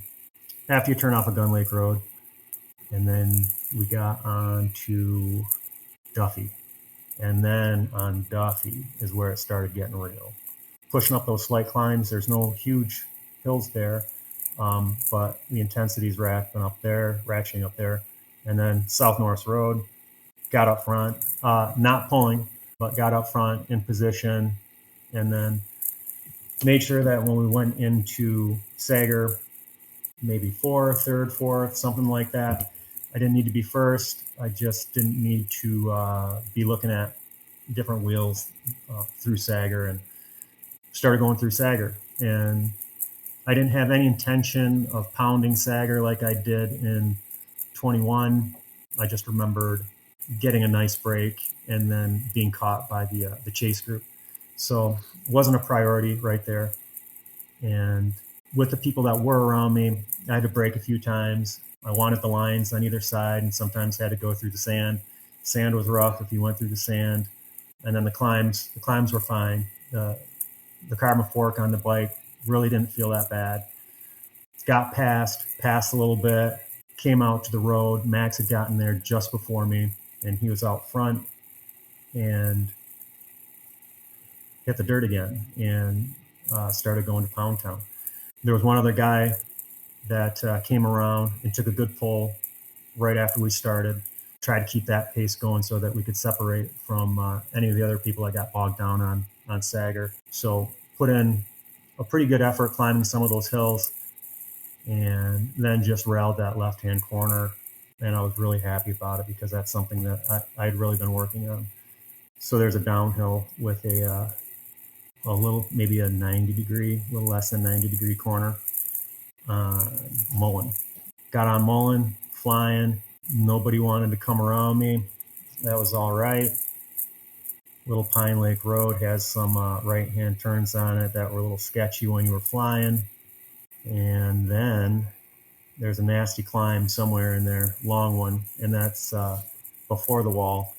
And then we hit the wall. Big effort there. I think that was the most power I put down for, a minute or 30 seconds during the race was on there, keeping up with the crew there. Got out to the graveyard hill climb. And right about that point, thinking we're almost done, just because how we do our Wednesday night rides when we're doing Iceman training out there. So I'm looking to start jockeying for position, being up front. I don't know the names of the guys that we raced against, except for Patrick, that finished in the top 10, other than Jay Risk. And earlier on in the ride, someone had said, "Is that Don Hackney?" And I'm in the zone and I'm watching wheels and couldn't look around. And then after that graveyard climb, Jay Risk pulls up next to me and he goes, "It is Don Hackney," and he hasn't seen me since I've had my face hair. And that guy's 55 years old, and he is up there talking like he's like you do during a race. Like they're not doing it. Like you're not doing any work. You're just up there having a conversation. It was good to see him. Love seeing him at races. He started inadvertently doing a roll call to find out who was who and what age group. And I'm like, if Jay Risk is here at the end, I'm going to need to start worrying about like age group, and I'm looking around for Jim Jakovats because he's a terror on a gravel bike. And then he's talking to the guy one of the other guys that are in our group, and he's like, "Oh, how old are you?" And the other guy's like 50, and I'm like, "Thanks, Jay." Anyway, it was kind of funny and kind of cool at the same time. Like I said, I'm always glad when there's friends around during a race and someone says hi. And other than that, besides him and Max, I didn't know anybody in that group. The pace would pick up. There was one guy in the group that would just do maybe a 30-second effort and get out ahead, and we'd catch up, and he'd do that infrequently, and it was fun and it was good. He had a lot of power. And then we went past the sisters again, and Max was out front. One of the other guys was out front. I don't know who it was. And then I went out front and all the way around the corner to the road we finish on, and not trying too hard, right? And knowing that I'm going to start hearing the clicks and it's all going to happen. And the clicks happened way farther in advance than I thought they were.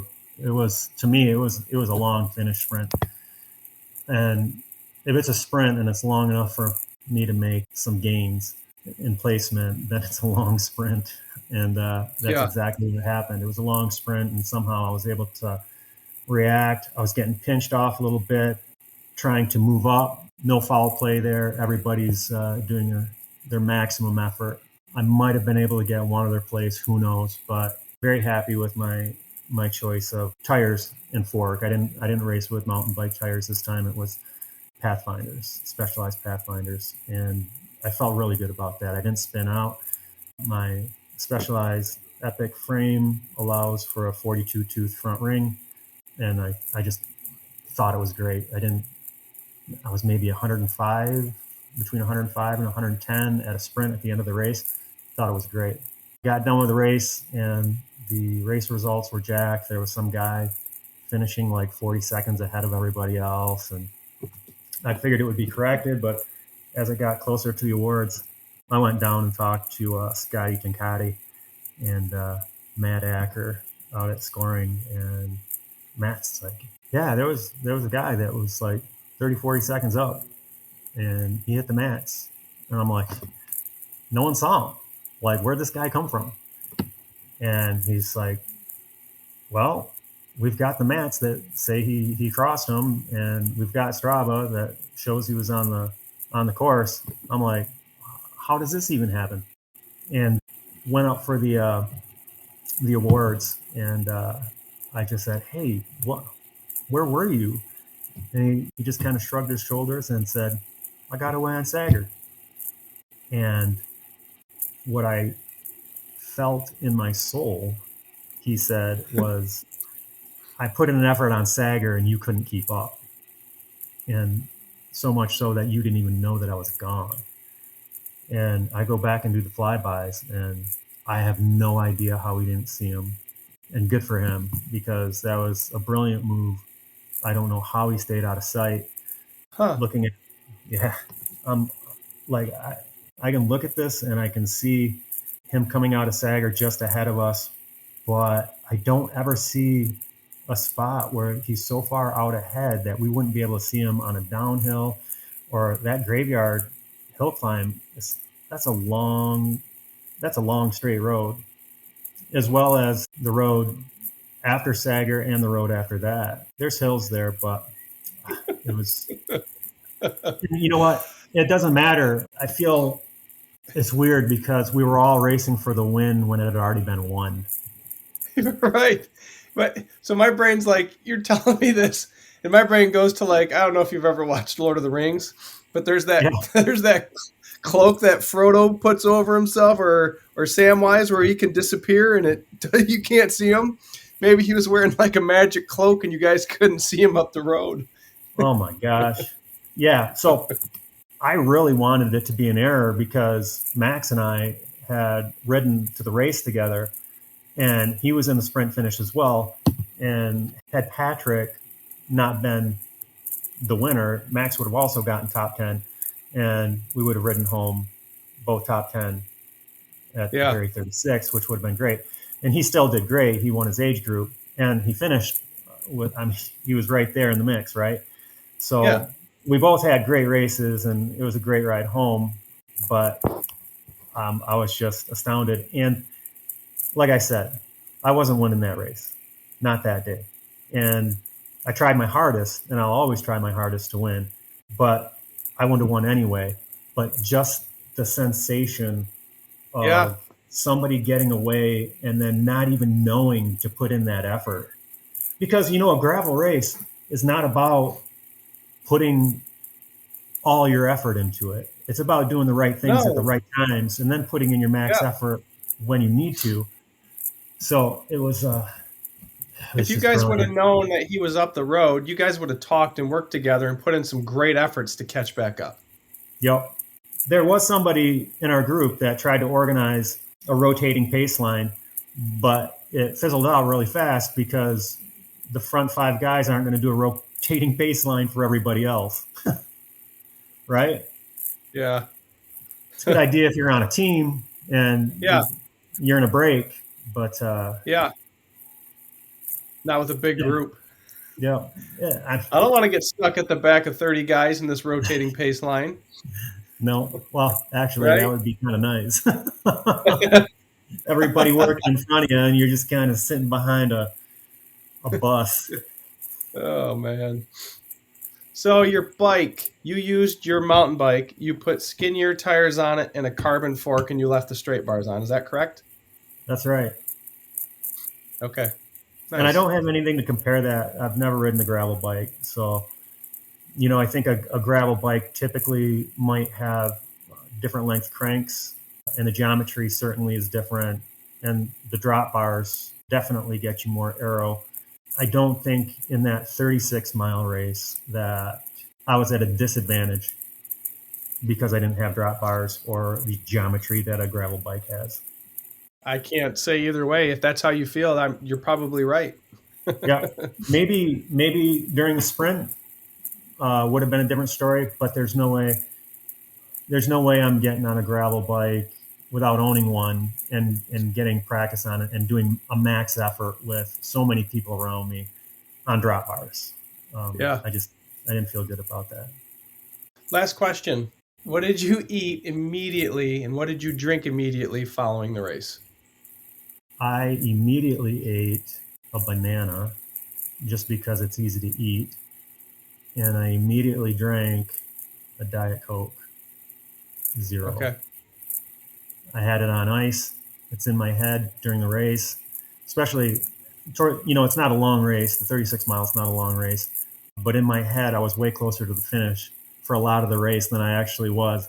And also in my head, I'm thinking about that Diet Coke Zero sitting on ice in my car and how good it's going to be when I get back there. And then, you know, a little bit later, I ate some chicken, just some chicken breast and an apple.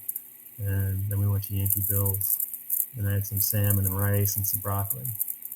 Now that sounds good to me. Salmon, rice, and broccoli. It was delicious. Cool, man. Well, it sounds like a great race. So it was super fun. It was fun seeing everybody around me. I knew some of the people I was racing against, and they've been riding really good. Luke Hubbard had just won a gravel race the weekend before, and he's riding really hot this spring. Brett Lovin's been training. I saw him, never said anything to him, didn't want to take him outside his zone. He was pretty focused himself. but I love seeing Rob Ricketson and Brent and Kyle. It's always super fun racing with Max. It was, and then Jay Risk. It was cool seeing him. Yeah, that's a great story, man. Don, keep at it on the bike. Thank you for sharing your Barry Roubaix story, and gratitude for taking the time to come on the podcast. Thanks, brother. Up next on the podcast today is Madine Whitmer, who raced the 60-mile version of Barry Roubaix, and here are some of her cycling accomplishments. She just finished in second place in the 18 to 29-year-old category at Barry. She was first place in the Junior Elite 17 to 18-year-olds at Iceman in 2021, and in 2020, she was third overall woman in the Miska State Championship Series. Madine, glad you could be here. Thanks for having me. Absolutely. First question about Barry. Did you do anything special the week of the race in order to be or feel better prepared? Starting at the beginning of the season this year, my coach and I have been structuring my training with 3 weeks on of training and then 1 week of recovery. So we kind of planned my training around Barry Roubaix. So I had 3 weeks of intense training, interval training, and then the week of Barry, I had a rest week. So that I was rested and prepared for Barry. You were rested and ready. Yes. So did you take the whole week off then? Were you on the bike at all? Yeah, I was on the bike every single day, I think, except the Sunday after Barry. And the only hard days I had was Friday, which was our pre-ride with Bissell ABG for our openers, and then, of course, the race. So besides that, I had all my other days like an hour or 2 hours of just easy riding. Awesome. That sounds great. Oh, yeah. And on Friday, what did you do for openers? We did an 1.5 to 2 hour ride together as a team. And when we do rides together as a team as our openers, we kind of just, the boys are already kind of fast. So we kind of, for us girls, we try and stay with the guys. And then me and my Annabelle Miller, we did some sprints together. So we did like 30 seconds of just hard sprints. And then the rest of the time we just practiced drafting off the guys for the race. So what was your meal the night before the race? One of our sponsors, Bob Hughes from Advantage Benefits Group, he opened up his home to our team Friday night. And so they made us dinner. We had lasagna, we had chicken, there was salad, there was fruit and cheese platters. So they treated us very, very well to some food that they had made for us. And it was it was delicious. It was such good food. So big shout out to them for doing that for us, just because there was a lot of us. So they were able to provide a lot of support for us that weekend. So the whole team was there. Yes, the whole team was there. Everyone except Elizabeth Defoe, but she was in Fayetteville, Arkansas for the OZ Cup. So yeah, we missed it, but she did. It sounded like she did very well there. Yeah. Well, lasagna is like my favorite thing. So next time, maybe I can sneak in and get some lasagna. Yeah. Oh yeah, it was. I love lasagna, so it was very, very good. How about anything special for breakfast the morning of? For dinner, I usually have like some pasta. So lasagna was like perfect for the night before, but I mostly focus on the morning of meal. So I've been kind of playing around this year with what to eat before races. But my last few races that I've done this year, I've had pancakes, and I just realized that this is kind of weird, but I like putting like peanut butter and raisins or peanut butter and banana on my pancakes. I just think it's delicious. Maybe it's not that weird, but today I had some people who were like, that's kind of weird to put peanut butter on your pancakes. But I usually that morning I had peanut butter and pancakes with banana, and then I had some potatoes, which the pancakes and the potatoes were made by Judah Gussifin's parents. They opened up their home for us and to stay the night during the race. And so they made our breakfast and lunch and dinner, besides the dinner at Bob Hughes's house, but they made all our food for us. So it was really, really good and felt very prepared that morning with a good meal. Wow. Yeah. You got it made. I know. I was like, this is insane. This is so cool to be able to be at someone's house and have food made, but it was super great food. And it was just like, it made me feel a lot less stressed about the night before, feeling like, oh my gosh, I have to make all my food, make sure my breakfast is set out. But they had that all for us. So it was really, really nice. Yeah, they took a lot of variables off the table for you so you could Yes. focus more on the race instead of Yeah. those things. That's cool. Yes. Yeah. What hydration do you use for racing? So I've been kind of playing around with hydration, especially this year, just because I'm being on Bissell ABG. I'm now doing a lot longer rides. 62 miles, I think, was one of my longest races I've done. My longest race I ever did was Mid-South this year. So, but it was because it was such a long race, I had a lot of focus on hydration and fueling. So I've been playing around with Scratch Super Fuel Endurance Mix and then also their hydration mix. And for some races, I've mixed both in one bottle, or I've just used one of them, either the hydration or the endurance mix. For this race, I did one bottle with just the hydration mix. I think I did one bottle with the endurance mix, 2 scoops of that, and then another bottle with like 2.5 scoops of the hydration mix. That seemed to work pretty well, but I definitely probably should have brought one extra bottle just because it was really hot and very dusty out. So there was a moment in the race where there was this dad and his son, and they had like a bunch of gallons of water, and I just stopped, took one of the gallons, poured half of it on me, and then took a sip, and then just kept going because I was like, I probably should have brought a lot more water than this, but that's what I used for hydration. Yeah, it sounds like a lot of people are using Scratch. Yeah. Must be pretty good.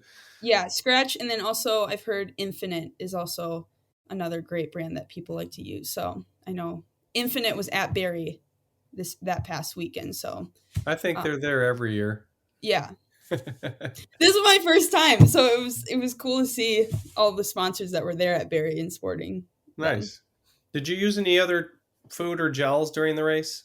Yes, I usually always use the Cliff Blocks. I've been trying the salted watermelon ones, and those ones are really good. And then I also try and use the Scratch, like peanut butter and chocolate bars that they have. Their energy bars.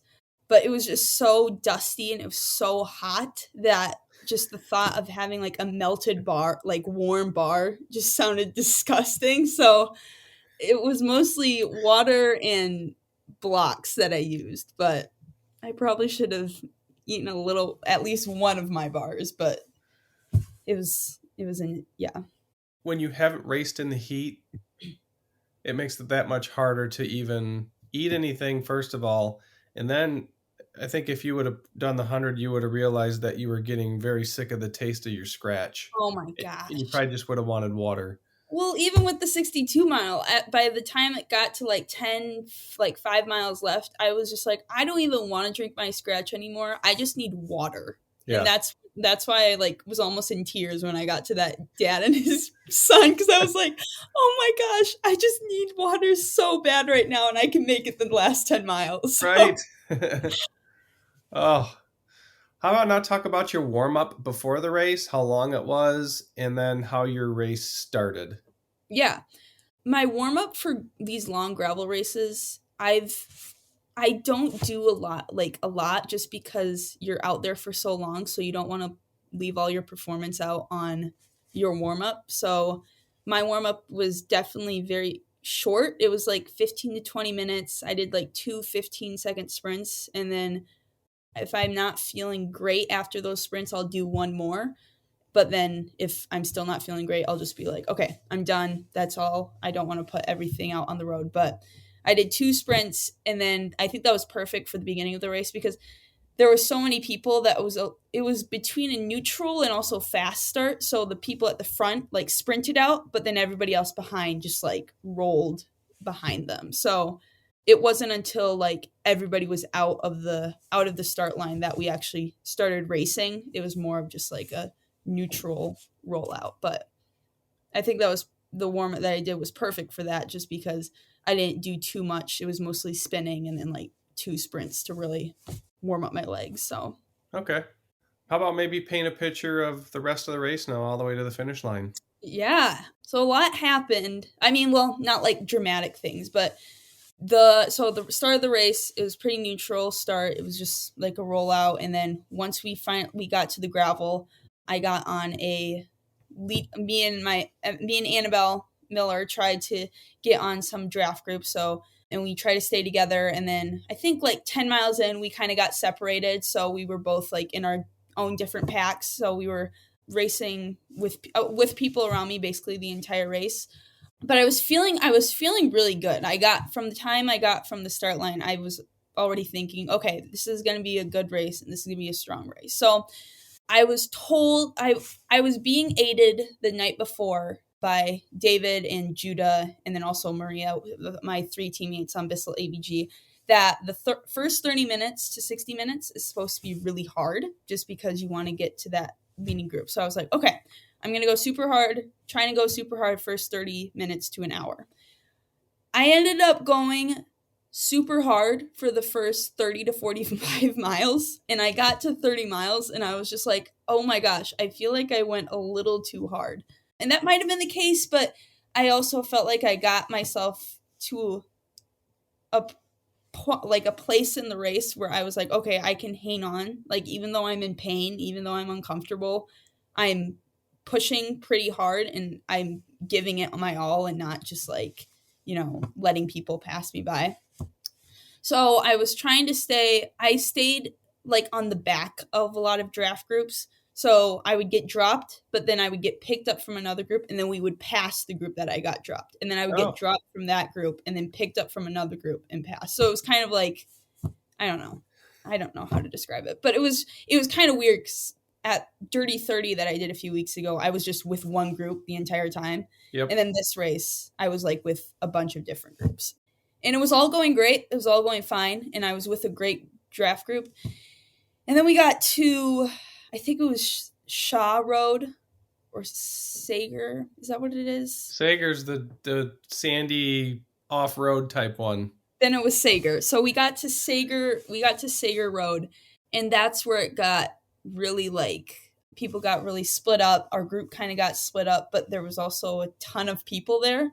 So I had the goal of trying to stay on my bike the entire time on that road. And I was able to stay on my bike for the first few miles or the first like few minutes of being into Sager Road.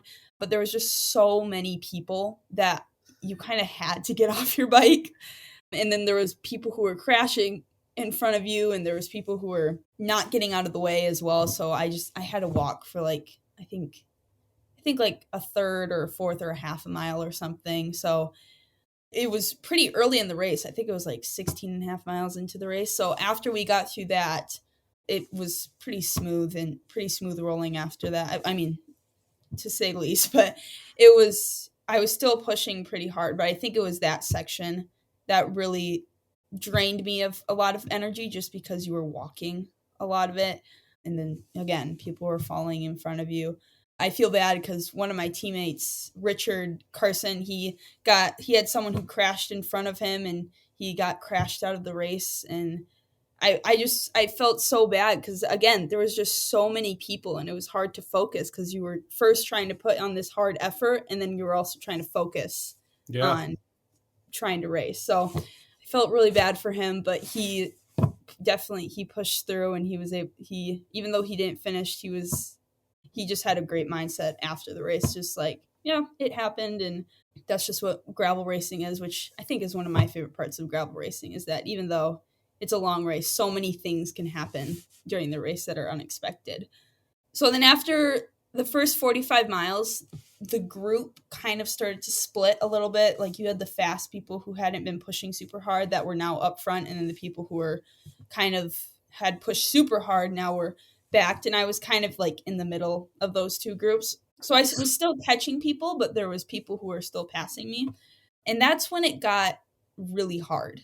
I had a lot of dust that was kind of in my throat and I couldn't breathe super well just because there was so much dust and the heat was kind of suffocating.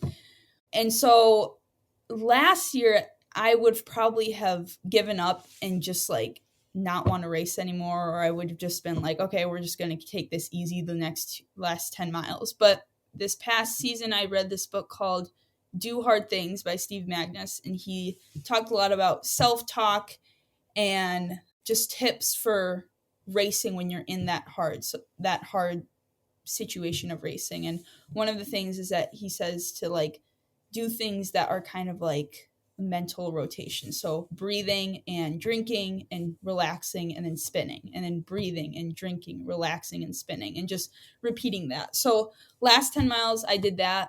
I did a lot of self-talk and like mini challenges for myself. Like, okay, can you sprint up this hill? Yes, I think I can sprint up this hill. Can you get past these two people? Yes, I think I can do it.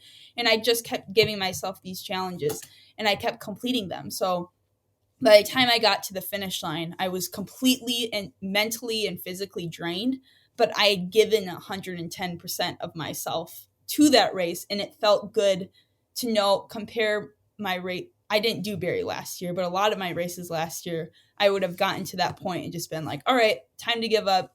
We're not going to push anymore because we're in too much pain. I feel like this year has been so much different, because even just these first 3 races, is that when I've gotten to that point, I've asked myself, okay, but can we give a little more? And I've always responded with, yeah, we can give a little more. So that was just super cool for me personally to see myself exceed my limits and not let my limits define me as a racer. So once I got to the finish line, I was kind of emotional because I was just like, oh my gosh, I just gave like at 110% of me to that race. And I felt great, and it felt great to push hard and get a good placing and to see all my other teammates do super well. So by the end, I was definitely exhausted and needed a few hours to just make sure that everything was okay, and everything was. And once I got to the end, my teammates were there to cheer me on. So that was pretty cool. That's cool. I like that. I like the self-talk. Yes. That's cool. Yeah. Maybe tell us a little bit about the bike you were on. Bissell ABG's team bikes this year are the Niner RLT 9 RDO, which RLT stands for Road Less Traveled, and then RDO stands for Race Day Optimized. And it's a carbon frame. It's super duper light. And then we have the SRAM Force Access on the back, as well as the carbon zip rims for our wheels. And then I was running size 40 for the tire width, so they're a little bit of a wider tire, but they're super fast. Even with the wider width, they're super fast tires. They're super light. We're using the Avalanche Gray colored bikes, and they just go super well with the Bissell kits. Everyone this weekend was raving about the color of our new bikes, and we're just like, they just look super cool, especially even with the kits. They just, I don't know, it's just kind of cool to have like be on a team and then have the same bikes and be able to connect and be able to talk about the bikes together. And so I was actually looking for a new gravel bike before I joined Bissell ABG because mine was kind of small, and I had a Cannondale Slate, which had lasted for about like 2 to 3 years, and I loved that bike, especially with the shock up front. But I heard a professional say if you have a shock on the front of your gravel bike, you're a weak gravel bike rider. And I was like, oh, okay, well, then maybe I need to get a new bike.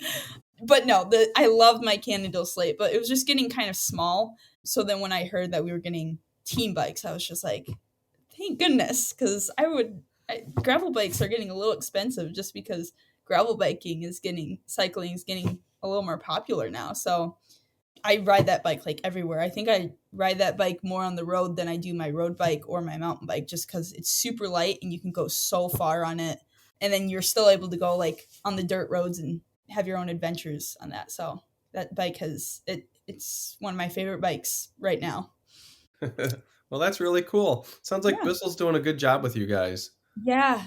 Oh my gosh. I'm kind of amazed that I've been able to be on this team, just because this has been one of my dream teams to be on. I mean, obviously being on like one of those bigger teams like Trek Factory or, Specialized or something, that's that maybe they'll come later, but being on a team that's based in Michigan and especially Grand Rapids, and then being able to ride and train with racers like Annabelle Miller and Elizabeth Defoe and Bryce Natter and Judah Gustafson, I feel like it's been such a cool experience to, one, be able to get to know them better, because just knowing that these are some of the best racers in Michigan, if not the country, and then also being able to learn from them as well. I've learned so much from this team in the last like 5 months than I have in like the last 2 to 3 years. But it's just, yeah, it's been super cool to be on this team, and they're treating us super, super well. So That's super cool.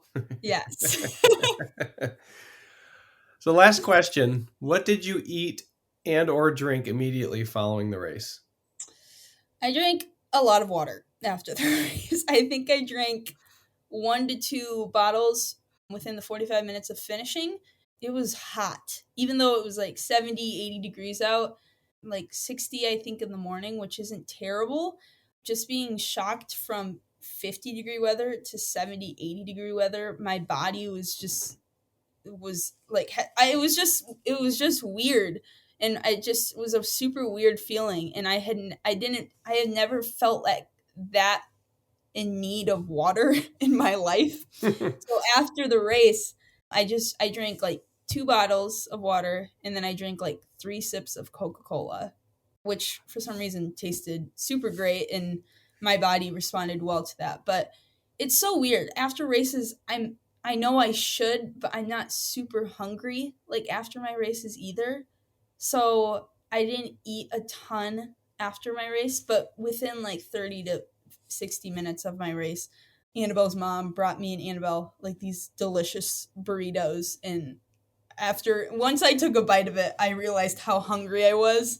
And it was delicious. And then we had dinner at the Gustafins' house, and they made burgers and brats for us. And maybe it was because I had just raced that day, but I think those were like the best burgers I had ever. They were just so good, and having some food that wasn't gummy or sweet hydration or something was, I don't know, racing for 4 hours and living off gummies and scratch hydration isn't always the best, just because you get sick of it pretty fast. But super good food, and afterwards, and after taking a bite, I realized, okay, yeah, I need to get some food, and I am actually very hungry. Well, Maydeen, keep racing and progressing on the bike. It's been fun watching you develop as a cyclist. Thank you for coming on and sharing your Barry Roubaix story, and gratitude for taking the time to come on the podcast. Yes, thank you for inviting me. This was super fun to do. We will maybe have to do a round 2. Perfect. Can't wait. Up next, I'm talking with Amy the Mangler Leclerc, who raced the 36-mile version of Barry Roubaix. Here are some of her accomplishments. She finished second in her age group in the Cannonsburg Dirtyburg 10K run. In 2021, she raced her first ever timed cycling race at the Barry Roubaix in horrible conditions. And she plays roller derby and is on Team Michigan Roller Derby for the 2023 season. Amy, glad you could be here. Thanks. Glad to be here.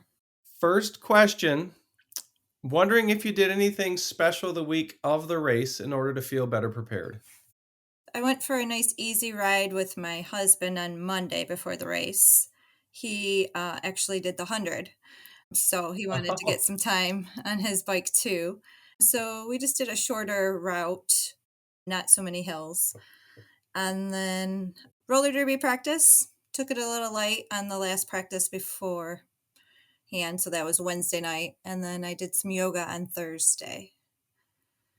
Perfect. Well-rounded. Yeah.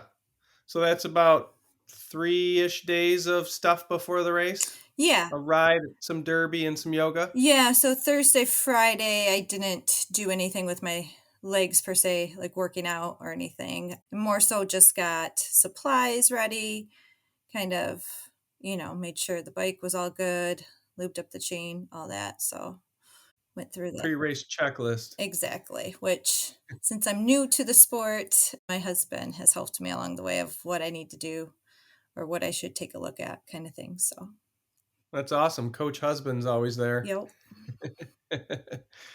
I had someone else there talking about something similar. Their husband is their coach, Yeah. so that's awesome. So let's jump to Friday night. And what was your meal the night before? What did you eat? It was just a nice, easy grilled chicken and salad. I didn't want to have anything that messes up my gut. I'm sensitive and then nervous on, race day or game day. So kind of took it easy. Did not have tacos or takeout or anything like that. Just had a meal at the house and then chilled. I had some work to do on the computer and just kind of laid low and then ate something that I knew wasn't going to upset my stomach the next day. That's a good tip. Don't eat something different. No, not at all. Eat something that you know your body is going to agree with for sure. Exactly. And so I'm guessing for breakfast, would you have something that you knew was going to be good? Yeah. If I eat too soon before activity, I'll tend to get heartburn a lot. So I have to be particular on that. So I've been making a oatmeal protein bake lately. So it was rolled oats, protein powder, bananas, chia seeds, some blueberries, and some almond milk, and then bake it. So I had that made a couple days in advance. So the morning of, I had that with just yogurt because I knew that would digest good and still have good carbs, proteins, fats. And then I was about 35 minutes away from the race where I live. So I had an apple and some almonds on the way down when I drove. That oatmeal concoction sounds good. Yeah, it's pretty much a staple. I don't make it every week. More so like every 2 weeks I'll make it. I have like 6 servings, so it lasts pretty good. That's nice. On race day, what's your hydration of choice? What do you use? What was in your bottles? I had 2 bottles. One was just regular water, and the other one I added Tailwind cola flavored. Okay. And then knowing that I would refill at the aid station, I also took some electrolyte tabs and I took a fizz, like a lemon lime fizz flavored one that I added to my bottle at the 22-mile mark. Nice. And that lasted Well, pretty good. perfect. Mm-hmm.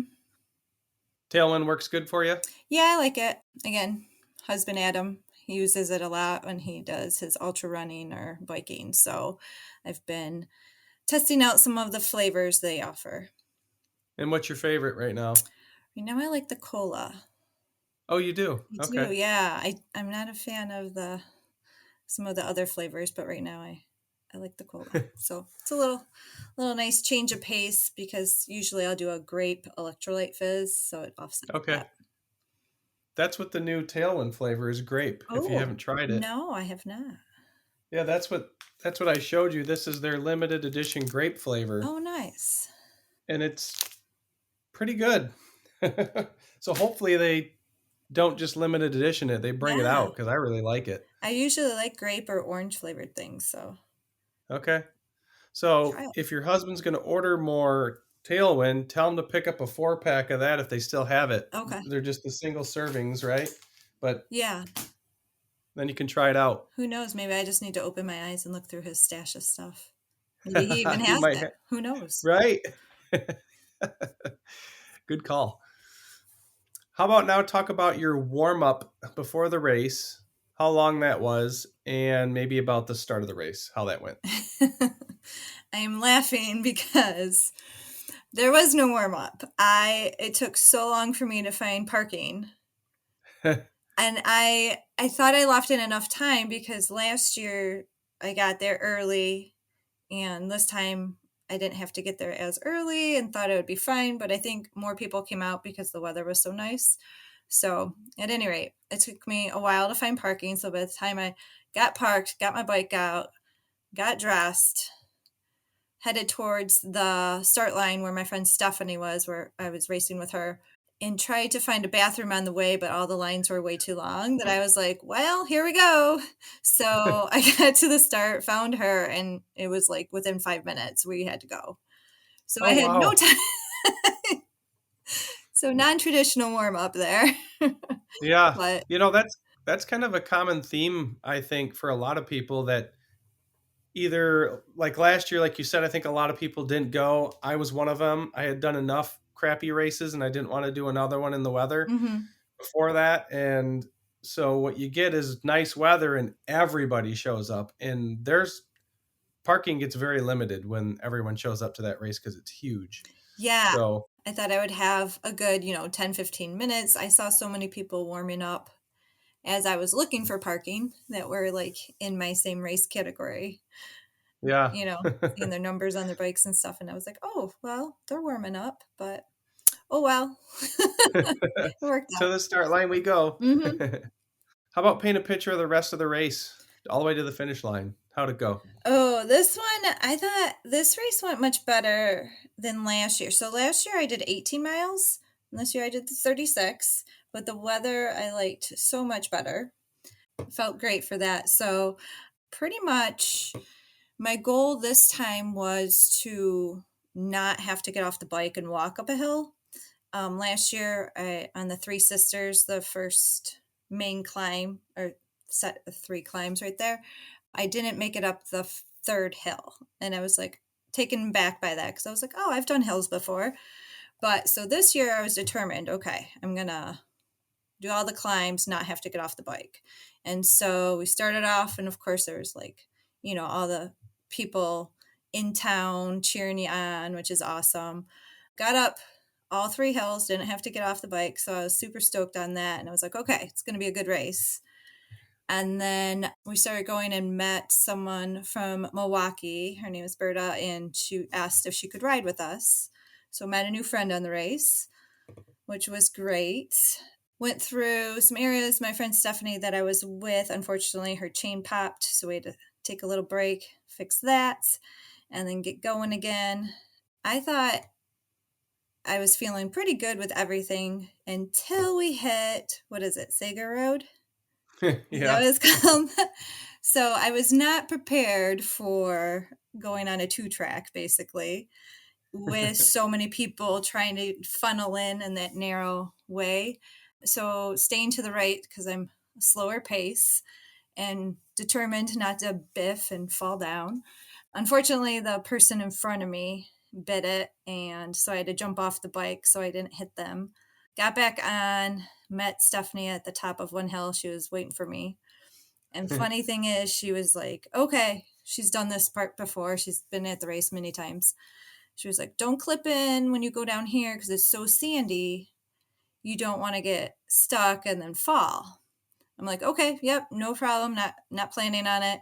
So she goes first, and of course, what does she do? Accidentally clip in and then bits it at the end and falls. So I was right behind her, and I was like, oh no, I didn't want to trample my friend, so I had to jump off the bike again and not hit her. But we got through that little section, and I was like, all right, I'm done riding on the beach. Pretty much, there was so much sand at one point. Yeah. So got out of there, luckily, and then headed to the aid station, which was like mile 22. Had a quick banana and goo, rehydrated, filled our bottles, and then started off again.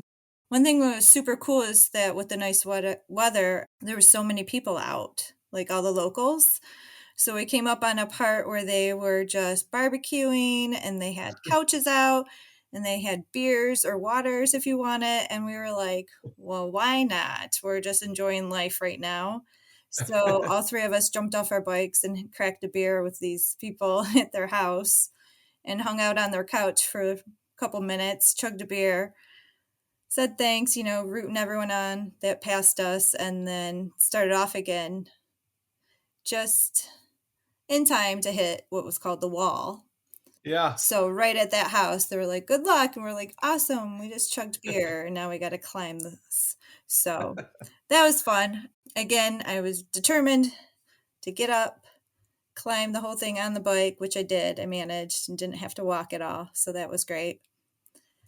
So we then carried on and got to the point, I think it was like, 4 miles from the finish, where the hundreds in our route collide. Yeah. And we had not seen my husband at all on the route. And so we came to that stop sign stopped for a second. We're like, okay. And all these people were going by from the 100-mile race. And all of a sudden, Adam just like goes right through at that moment. And we were like, ah. But as we were saying, we were on a party pace, and husband was all business. So he just like kind of smiled and kept chugging along because he's at a way different pace than me. So Yeah, and he's probably had a long day and wanted to be done. yeah. Originally, we thought with my average speed, I thought I would finish like a half hour before him or so, but I was a little behind schedule.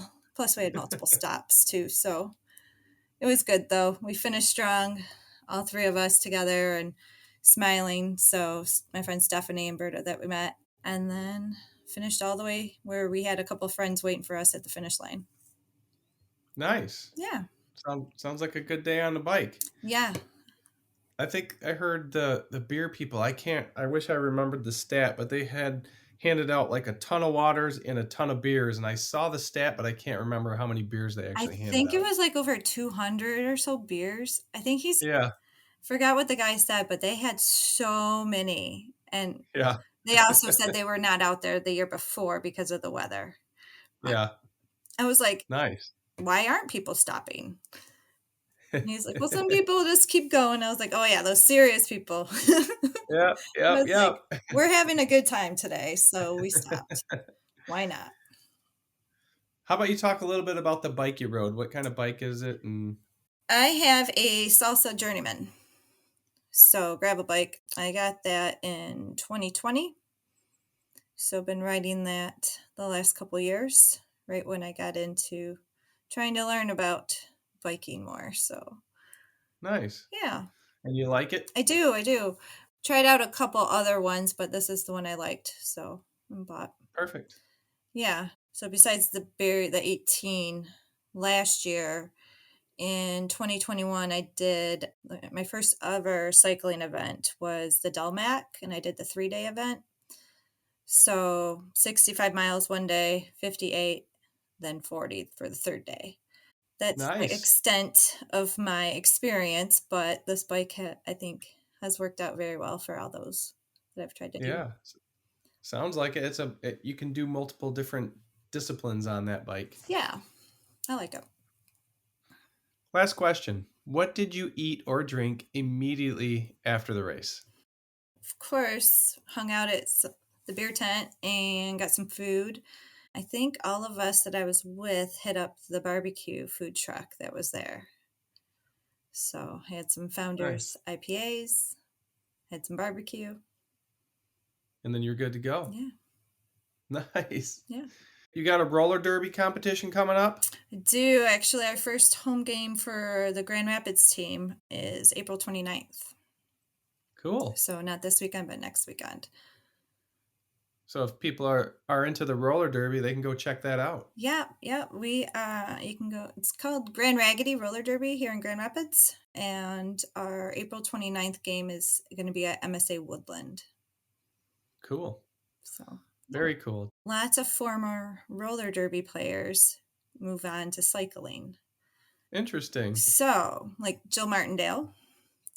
Oh. I know her from playing derby with her many, many moons ago, and she's the one that has helped me along the way figure out what kind of bike I like or some advice on equipment to get and all that. So she's, subject expert matter in this. So yeah. the derby ladies like to cycle afterwards. Yeah, and I think, is it called Spin something out of Lansing? They had a tent there at the race. Okay. One of the main people from that group, Nicole, she used to play in Lansing as well. Huh. Yeah. So very interesting. There's a lot of crossover. And then in like speed skating, it's not roller derby, but speed skating, they all cycle and do on their off season. Well, I just learned something today. Yeah. Yeah, there's a lot of intermixing there between the sports. It's great. Yeah. Well, Amy the Mangler Leclerc, maybe you need to get some more bike races in your future. I thank you for sharing your Barry Roubaix story and taking the time to come on the podcast today. Thank you. It was great. This was a lot of fun, and to all the listeners, gratitude.